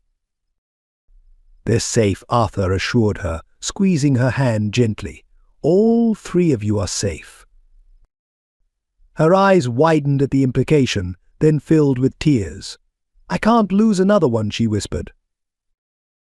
"You won't," he promised. "We're all here this time. Together." The twins were allowed a brief visit, carefully coached by Sarah on avoiding the many tubes and wires. Emma immediately began decorating the room with her drawings, while Lucas presented his mother with a meticulously folded paper crane. "For luck," he explained seriously. "Daddy Arthur showed me how." As her family surrounded her bed, the conscious and unconscious versions of it, Emily managed a small smile. "Some things," she murmured, echoing her words from years ago, "once broken can be fixed." Outside the room, James watched the scene with mixed emotions. His phone buzzed with confirmation he had enough evidence to destroy Elizabeth Blackwood's reputation and power, but revenge, he was learning, wasn't nearly as satisfying as redemption. Elizabeth Blackwood was holding court in the Blackwood Enterprises boardroom when Arthur arrived. Her surprise at his appearance, immaculate in a bespoke suit, despite spending nights at the hospital, quickly masked itself behind maternal concern. "Darling, you look exhausted," she began. "Perhaps we should postpone." "Show's over." Mother Arthur's voice cut through the boardroom's tension. He tossed a file onto the polished table. "Surveillance photos, bank transfers, your hired man's confession." The board members shifted uncomfortably. Thomas Whitaker reached for the file, his face darkening as he reviewed its contents. "You tried to kill them," Arthur continued, his voice deadly calm.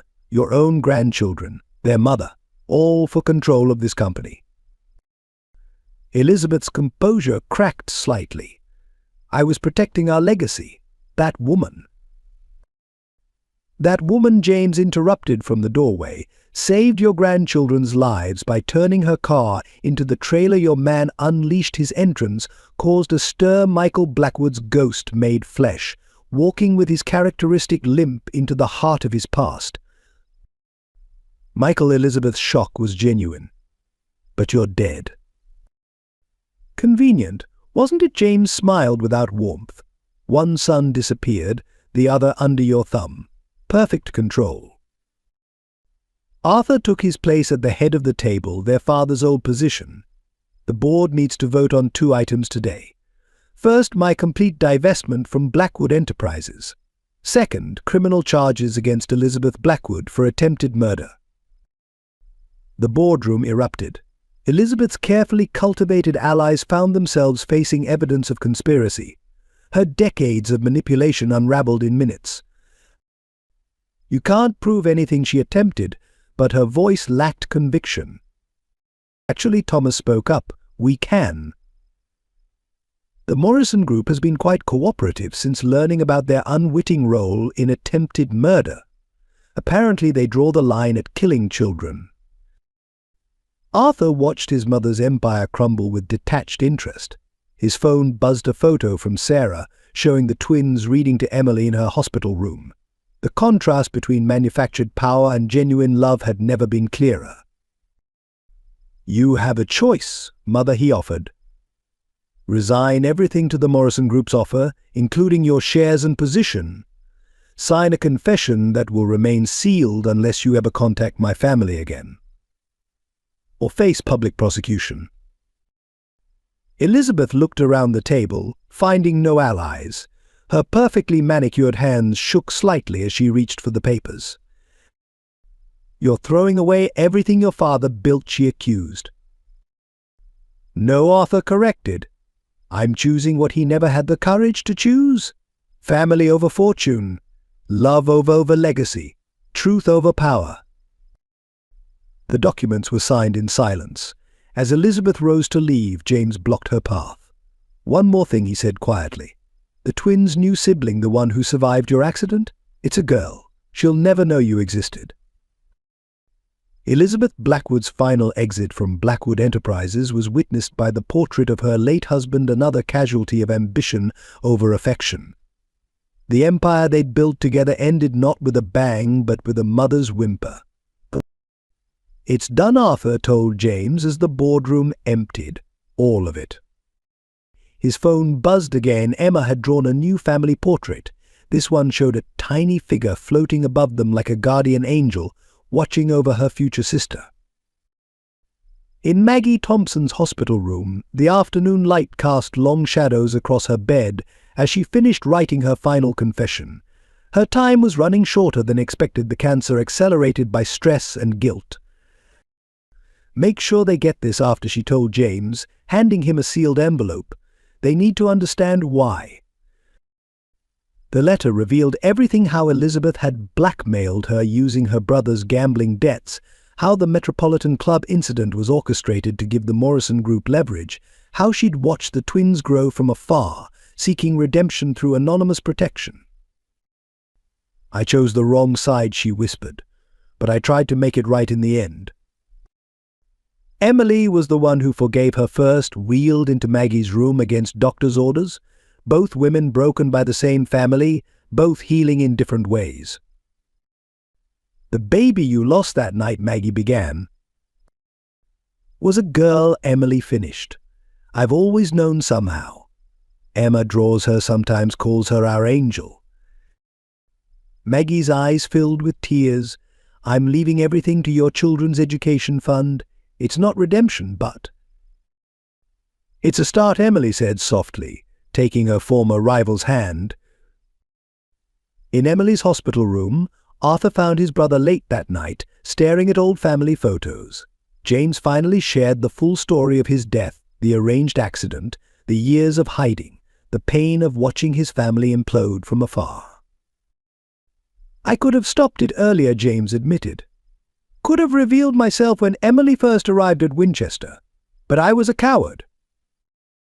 "You were a protector," Arthur corrected. "You became the brother I should have been." The twins, absorbed in their own healing, surprised everyone with their resilience. Lucas started a hospital room chess tournament, teaching other children in the pediatric ward. Emma turned the sterile walls into an art gallery, her pictures now featuring a growing cast of characters including Aunt Maggie and Uncle Michael. "Why did you change your name, Lucas?" asked James directly one afternoon, showing his father's talent for cutting through pretense. James looked at his brother before answering. "Sometimes," he explained, "you have to become someone new to remember who you really are." The truth settled over their family like gentle rain, washing away years of deception. Sarah shared her own secrets, how she'd suspected James's identity from the start, how she'd been sending Elizabeth false leads about their whereabouts, how she'd mortgaged her house to keep them safe. "We're quite a collection of liars," she observed wryly, watching her grandchildren sleep in hospital chairs, all trying to protect each other in our own wrong ways.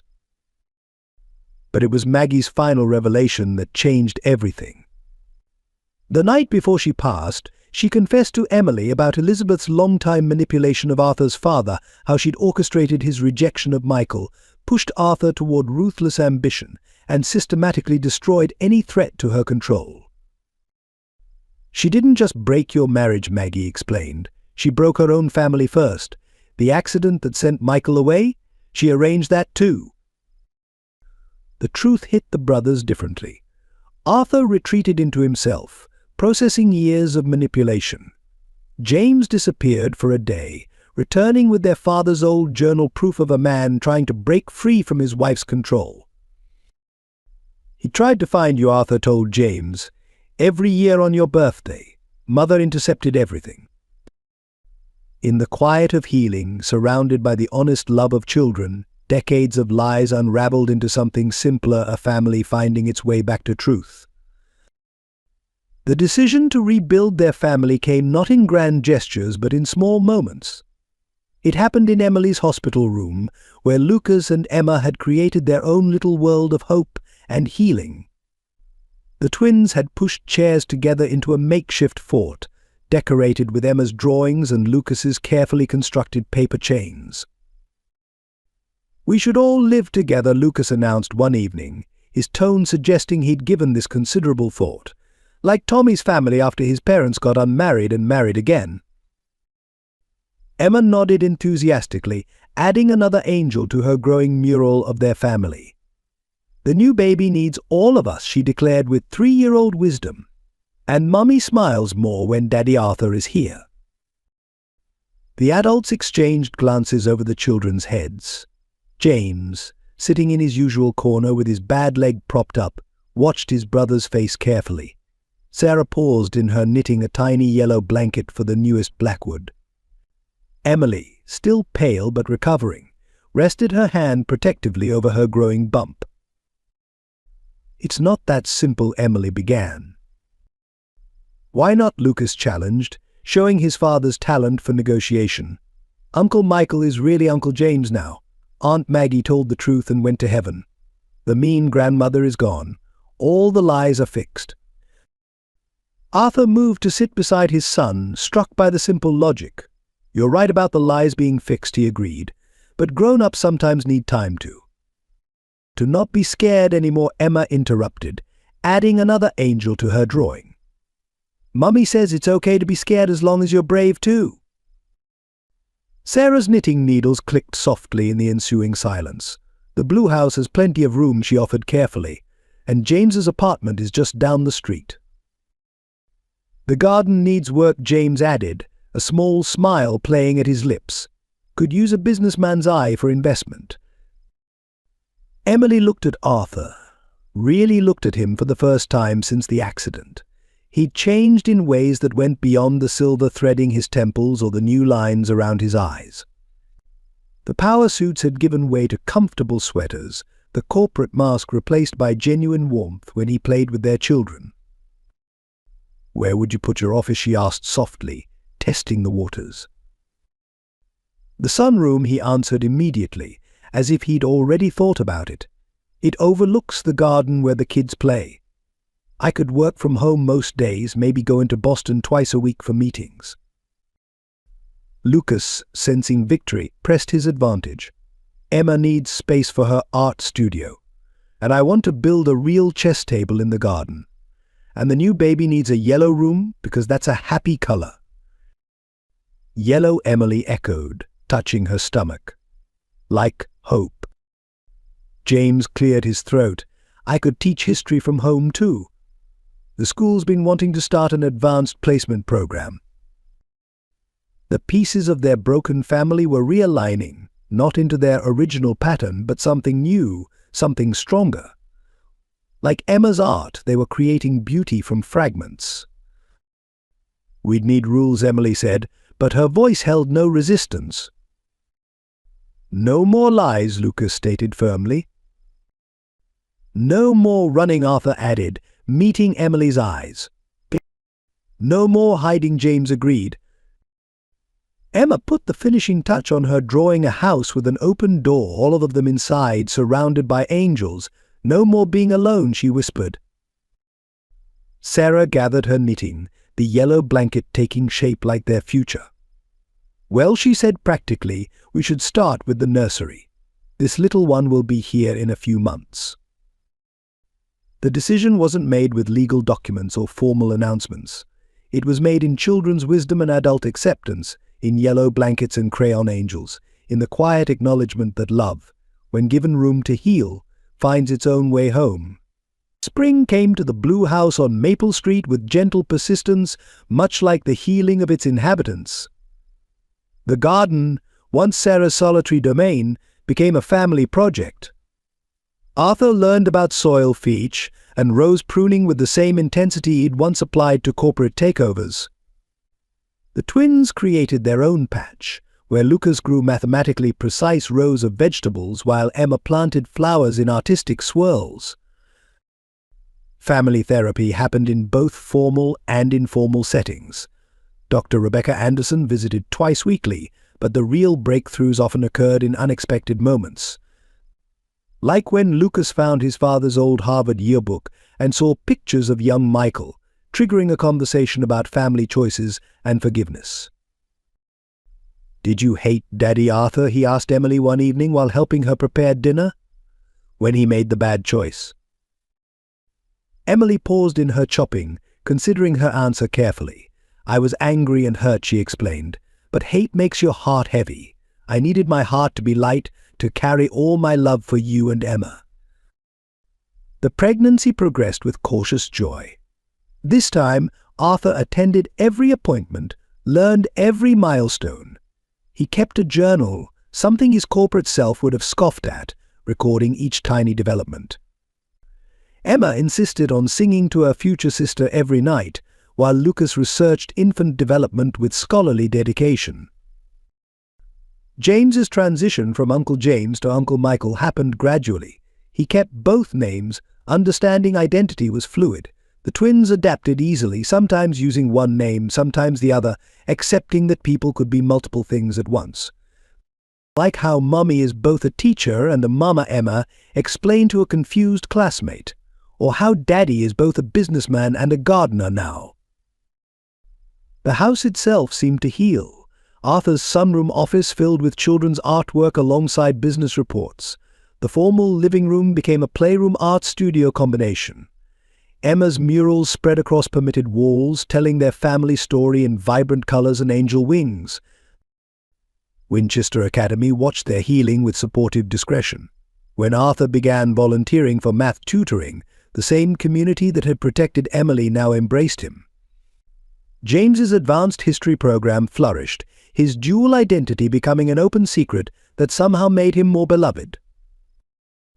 Sarah found herself hosted regular Sunday dinners, the dining room filled with more laughter than she'd heard in years. She kept knitting yellow things blankets, booties, tiny sweaters, each stitch a prayer for continued healing. "We're like Emma's garden," Lucas observed one evening, watching his sister plant wildflowers in seemingly random patterns. "It looks messy up close, but when you step back, there's a pattern." The pattern emerged in small victories: Arthur learning to make pancakes badly at first, better with practice, Emily trusting him with school pickup, James teaching Lucas chess while sharing stories of his childhood, the twins accepting that families could expand without breaking. Dr. Anderson noted their progress with quiet approval. "Healing isn't linear," she reminded them. "Some days will be harder than others, but you're building something remarkable here." The nursery, painted yellow like hope, became their shared project. Each family member contributed something: Arthur's careful assembly of furniture, Emily's rocking chair from the twins' early days, James's history books for bedtime stories, Sarah's handmade blankets, Lucas's growth charts, and Emma's ever-present angels watching from the walls. "The baby will know everything," Emma declared, adding another guardian angel to the nursery walls. "About all of us, about before, about now, no more secrets." Summer arrived with gentle persistence, bringing with it changes both subtle and profound to the Blue House on Maple Street. Emily's 7th month of pregnancy coincided with the twins' graduation from preschool, marking endings and beginnings in equal measure. "Ready for the grand opening?" Arthur asked one Saturday morning, standing before the converted garage. What had once been storage space was now Emma's art academy, Lucas's chess club, complete with proper lighting, tables and walls designed for both art display and tournament charts. The twins had planned the opening ceremony with characteristic attention to detail. Lucas organized a chess tournament for neighborhood children, while Emma curated her first art exhibition. Their different approaches to the same space somehow worked, much like their family itself. Like the baby, Emma explained to visitors, pointing to her latest mural where chess pieces wore ballet tutus. "She'll be both sides too." James, now teaching summer history courses from the garden pavilion, found himself increasingly incorporating personal history into his lessons. His students were fascinated by the story of identity and reinvention, though he kept certain details private. "History isn't just dates and events," he told his advanced class. "It's about choices and their ripples through time." The Morrison Group's final withdrawal from Blackwood Enterprises coincided with Arthur's new venture, a foundation dedicated to supporting single parents and children's education. He converted his Manhattan penthouse into the foundation's headquarters, transforming a symbol of corporate power into one of community support. "Full circle," Emily observed when they visited the renovated space. Where trading screens once dominated, children's artwork now brightened walls.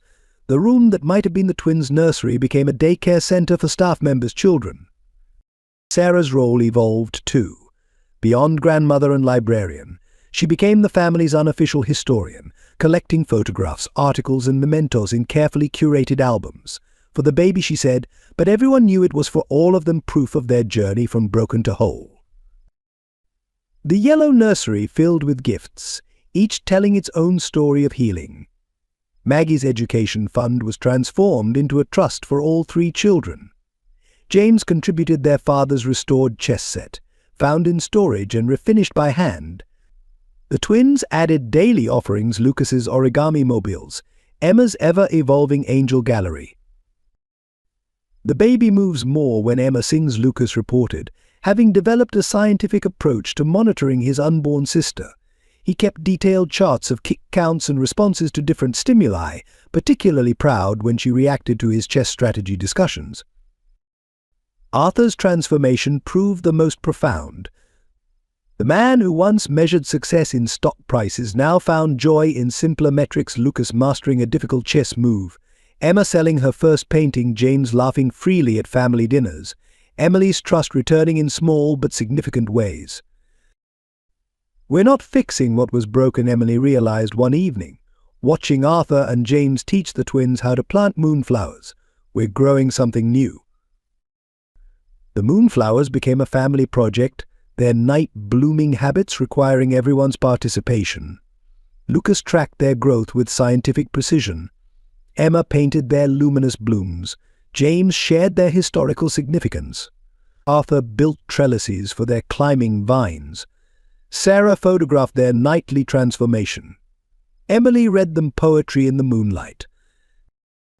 "They're like us," Emma declared, watching the buds unfurl in the evening air. "They need dark time to learn how to shine." The baby, as if agreeing, chose these moments to be most active. Emily felt her daughter responding to their voices, already part of their nightly ritual of healing and growth. The evening the baby first kicked hard enough for everyone to feel marked another milestone in their healing journey. The family gathered in the living room, hands taking turns resting on Emily's growing bump, each contact strengthening their bonds. "She knows us," Emma whispered with absolute certainty, her small hand pressed against her mother's stomach. "She's saying hello to everyone."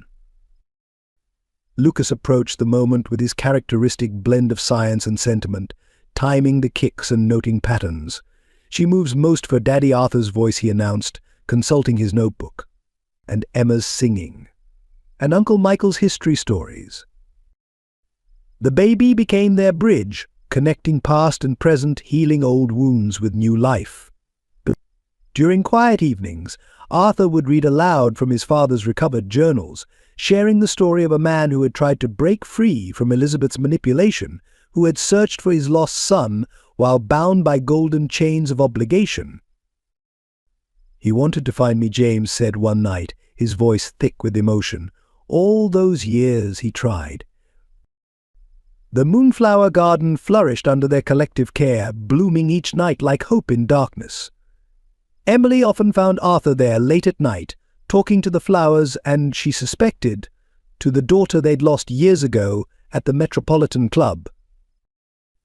"Your sister's watching over us," he explained when she joined him one evening, "making sure we get it right this time."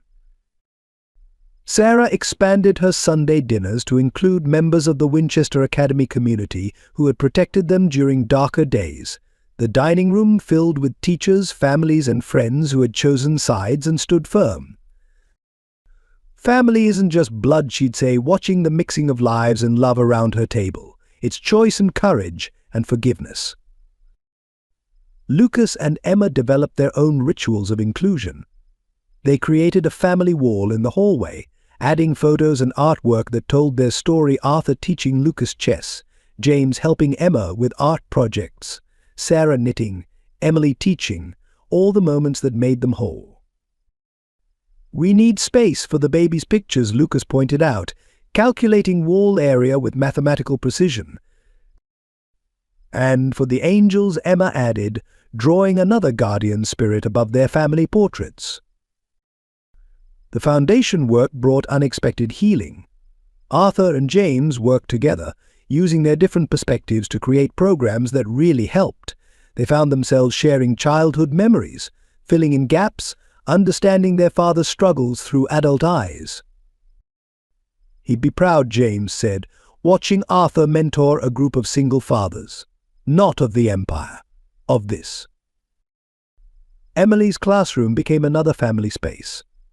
Arthur would sometimes sit in during her literature discussions, fascinated by her ability to make classics relevant to modern lives. The twins occasionally joined after their own classes, doing homework in the back while absorbing Shakespeare and Austen. Love stories, Emma observed after one class, but real ones with hard parts and healing parts.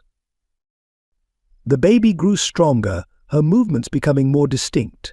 Each family member claimed special moments morning kicks for Lucas's chess lessons, afternoon dancing for Emma's art sessions, evening stories with James, night conversations with Arthur. She'll know all of us, Emily realized. Not just as we are now, but our whole story. The breaking and the healing. Their family expanded in unexpected ways. Maggie's daughter, born through surrogacy and left to the Foundation's care, became part of their extended circle. The little girl with her mother's eyes and kinder fate found a place in their hearts and home. More love, Emma declared, adding another figure to their family wall. More healing. In the yellow nursery, now complete with constellations of angels and mathematical patterns, they gathered each evening. Lucas would read pregnancy facts, Emma would sing lullabies, James would tell stories, Sarah would knit, and Arthur would hold Emily's hand, feeling their daughter move beneath his palm. "We're ready," he whispered one night, "all of us." The decision to remarry came not from grand romantic gestures, but from Lucas's practical observation during breakfast. "If the baby's coming, shouldn't we all have the same last name?" he asked, methodically arranging his toast into precise triangles.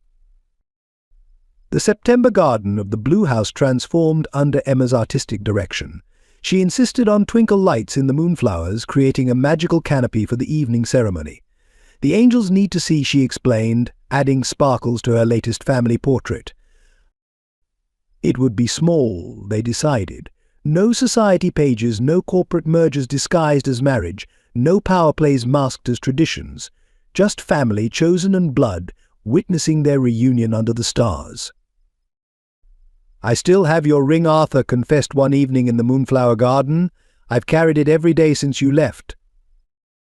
Emily touched her growing belly, feeling their daughter's response to his voice. "We're different people now," she said softly. "Perhaps we need new rings." The twins approached wedding planning with their characteristic styles. Lucas created detailed timelines and seating charts, while Emma designed invitations featuring their entire family, including the watchful angel she always drew. James would walk Emily down the aisle, a choice that felt right to everyone. Sarah focused on practical matters, ensuring Emily's dress accommodated her 8-month belly, and that the garden ceremony had plenty of comfortable seating for their small guest list. "The baby needs a special role too," Emma insisted, adding a tiny flower crown to her sketch of the ceremony. "She'll be there, even if we can't see her yet." Winchester Academy's community embraced the celebration. Teachers offered their talents, the music teacher would play, the art department helped Emma create decorations, and the kitchen staff insisted on baking the cake. "No white frosting," Lucas declared, showing his father's talent for decisive leadership. "It should be yellow, like the nursery, like hope." The Foundation office in Manhattan closed for a week, its staff given paid time off to celebrate. The penthouse, once a symbol of corporate success, now housed out-of-town guests who had supported their journey of healing. "Remember our first wedding?" Emily asked Arthur as they went through old photos with the twins. "All those people we barely knew." "This time we know every story," Arthur replied, watching Emma add another angel to her decoration plans.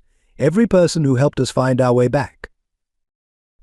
The garden bloomed with purpose, as if nature itself approved of their timing.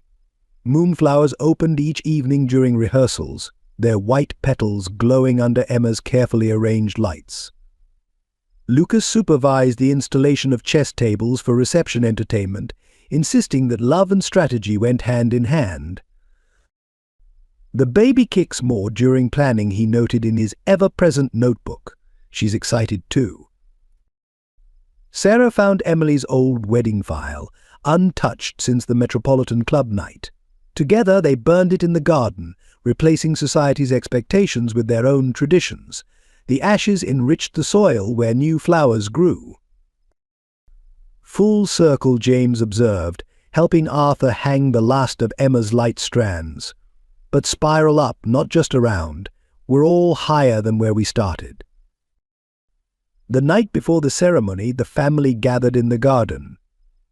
Emma sang to her unborn sister, Lucas explained chess strategy to the Moonflowers, James shared historical wedding traditions, and Sarah knitted tiny yellow booties. "Ready, Arthur?" asked Emily, both of them remembering a different September evening years ago. This time, she replied, their daughter moving beneath her heart. "We all are." The morning of the wedding brought 3 surprises that would reshape their family yet again. The first arrived with the dawn Maggie's daughter Grace, accompanied by her court-appointed guardian. The 5-year-old held a drawing so similar to Emma's angel art that it stopped conversations mid-sentence. "Mummy told me about them in her letters," Grace explained shyly, pointing to the angel figures hovering over her crayon family. "She said they'd be my family too when she went to heaven." The second surprise came during the final garden preparations. James stumbled, his bad leg giving way, and instead of his usual quick recovery, he stayed down. The pain he'd been hiding for weeks finally demanded attention. The doctors found something, he admitted to Arthur as they waited in the emergency room, the wedding temporarily on hold. A condition that could be fixed with surgery. I wanted to walk Emily down the aisle first." The third surprise arrived in Emily's dressing room labor pains, subtle but unmistakable, 6 weeks early. Their daughter, it seemed, had her own plans for the ceremony. "She wants to be part of it," Emma declared with absolute certainty, adding another angel to her ongoing mural, "like the sister who watches over us." The day transformed into something none of them had planned, but all of them needed. The garden ceremony moved to Massachusetts General Hospital, where James was being prepped for urgent surgery and Emily monitored in the maternity ward. Lucas, ever adaptive, revised his meticulous timeline. "We'll have the ceremony in the hospital garden," he announced. "That way Uncle Michael can watch from his window, and Mummy can be close to the doctors, and we'll all be together." The hospital staff, moved by their story, helped transform the small healing garden. Emma's lights found new homes among medical trees, moonflowers were replanted in portable containers, and Grace's drawing joined the family collection on a hastily arranged display board. "Family adapts," Sarah observed, watching the twins incorporate Grace into their preparations as if she'd always been there. "Like your moonflowers finding light in darkness." Arthur moved between Emily's room and James's, his heart fuller with each crisis. Here was love tested and proven, family strengthened by challenge rather than broken by it. Grace followed him like a shadow, her presence filling a void they hadn't known existed. "She draws them too," Emma whispered to her father, showing him Grace's collection of angel artwork. "She sees them like I do." The hospital garden filled with their chosen family Winchester teachers, foundation staff, community members who had protected them through years of healing. James watched from his window, connected via tablet, waiting for his surgery but refusing pain medication until after the ceremony. As Emily's contractions strengthened, she insisted on continuing. "Some things," she said, squeezing Arthur's hand, "are meant to happen exactly when they happen." Grace took on the role of flower girl as if born to it, scattering yellow petals between medical equipment. Lucas escorted Emma with perfect precision, both of them beaming at their expanding family. And in the middle of their vows, as if orchestrated by Emma's angels, their daughter made her own dramatic entrance into the world. "Hope," Emily whispered as their newborn daughter was placed in her arms, the wedding ceremony pausing for this miracle. "Her name is Hope." James, watching through technology's window, saw his niece born and his family completed before being wheeled into surgery. Grace stood between the twins, belonging in a way Maggie must have dreamed of. And Arthur, surrounded by all the pieces of his broken and rebuilt life, finally understood what real wealth meant. 1 year later, the Blue House on Maple Street hosted a different kind of celebration. Hope's first birthday coincided with James's full recovery, Grace's official adoption, and the Foundation's successful first year. The garden, now famous for its moonflowers, bloomed with renewed purpose. "Look what I found," Lucas announced during the party, carrying a dusty box from the attic. Inside lay Elizabeth Blackwood's last letter, unopened and forgotten amidst their joy. Arthur took it with steady hands, no longer haunted by his mother's manipulations. "Should we read it?" Emily asked, cradling hope while Grace and Emma painted faces at their art station. "No," Arthur decided, placing the letter in the garden's fire pit. "Some stories need to end to let others begin." The twins had blossomed in their expanded family. Lucas's chess club now included Grace, who showed a natural talent for strategy. Emma's art classes had grown into a full program at Winchester, her angels watching over many children's healing journeys. "They were real," Grace said one evening, showing Emma her latest drawing. "The angels. My mum told me they'd lead me here to you." James, fully recovered, had transformed his history curriculum into a program about family heritage and personal identity. His students learned that truth could be painful but healing, that second chances came in unexpected ways, and that family wasn't defined by blood alone. Sometimes, he told his class, you have to lose yourself to find your way home. The foundation, operating from the converted penthouse, had helped hundreds of families find their own paths to healing. Arthur and Emily's story, carefully shared, became a beacon of hope for others struggling with similar wounds. Sarah's Sunday dinners now required 2 tables to accommodate their growing family. Grace sat between the twins as if she'd always been there, Hope's high chair positioned where she could see everyone, and James's place setting complete with the medical cushion he'd need for another few months. "Remember when we thought we needed marble floors and crystal chandeliers to be happy?" Emily asked Arthur as they watched their children play in the moonflower garden. "Now we know better," he replied, holding Hope while Grace showed Lucas and Emma her newest angel drawing. "Real wealth grows in gardens, not bank vaults." The final piece of their healing came unexpectedly. A letter arrived from Elizabeth's lawyers. She had passed away quietly in Europe. Her last act had been to transfer her entire fortune to the foundation, with a simple note for the grandchildren: "I'll never know, may they build something better than I destroyed." "What do we do with it?" Arthur asked during a family council meeting, their new tradition for important decisions. "Help other families," Lucas suggested, practical as always. "Make more art classes," Emma added. "And chess clubs," Grace chimed in, now confident in her place among them. Hope, learning to walk between her siblings, babbled her own opinion. Above her, Emma's angels watched from their painted perches, witnesses to a family's journey from broken to whole. That evening, as moonflowers opened their luminous petals, the expanded Blackwood family gathered in their garden. James taught chess moves to Grace and Lucas.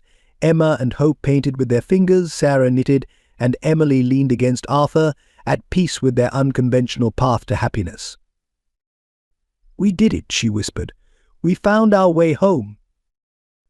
"No," Arthur corrected gently, watching their children play under painted angels and real stars. "We built something better than home. We built truth." The moonflowers glowed like earthbound stars, their fragrance mixing with children's laughter and evening promises.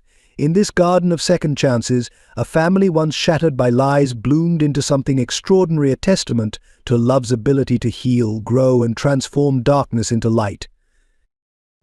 If this story touched your heart, we'd love to hear your thoughts in the comments below. What would you have done in Arthur's position? How do you think the power of forgiveness and family shaped their journey to healing? Your perspective on love, redemption, and second chances matters to us. Don't miss out on more heartwarming stories of hope and healing. Hit subscribe and turn on notifications to join our growing family of storytellers. We bring you new, carefully crafted stories that celebrate the triumph of love over adversity. If you found meaning in Arthur and Emily's journey, please share it with someone who might need a reminder that it's never too late for second chances. Each share spreads hope and touches another heart.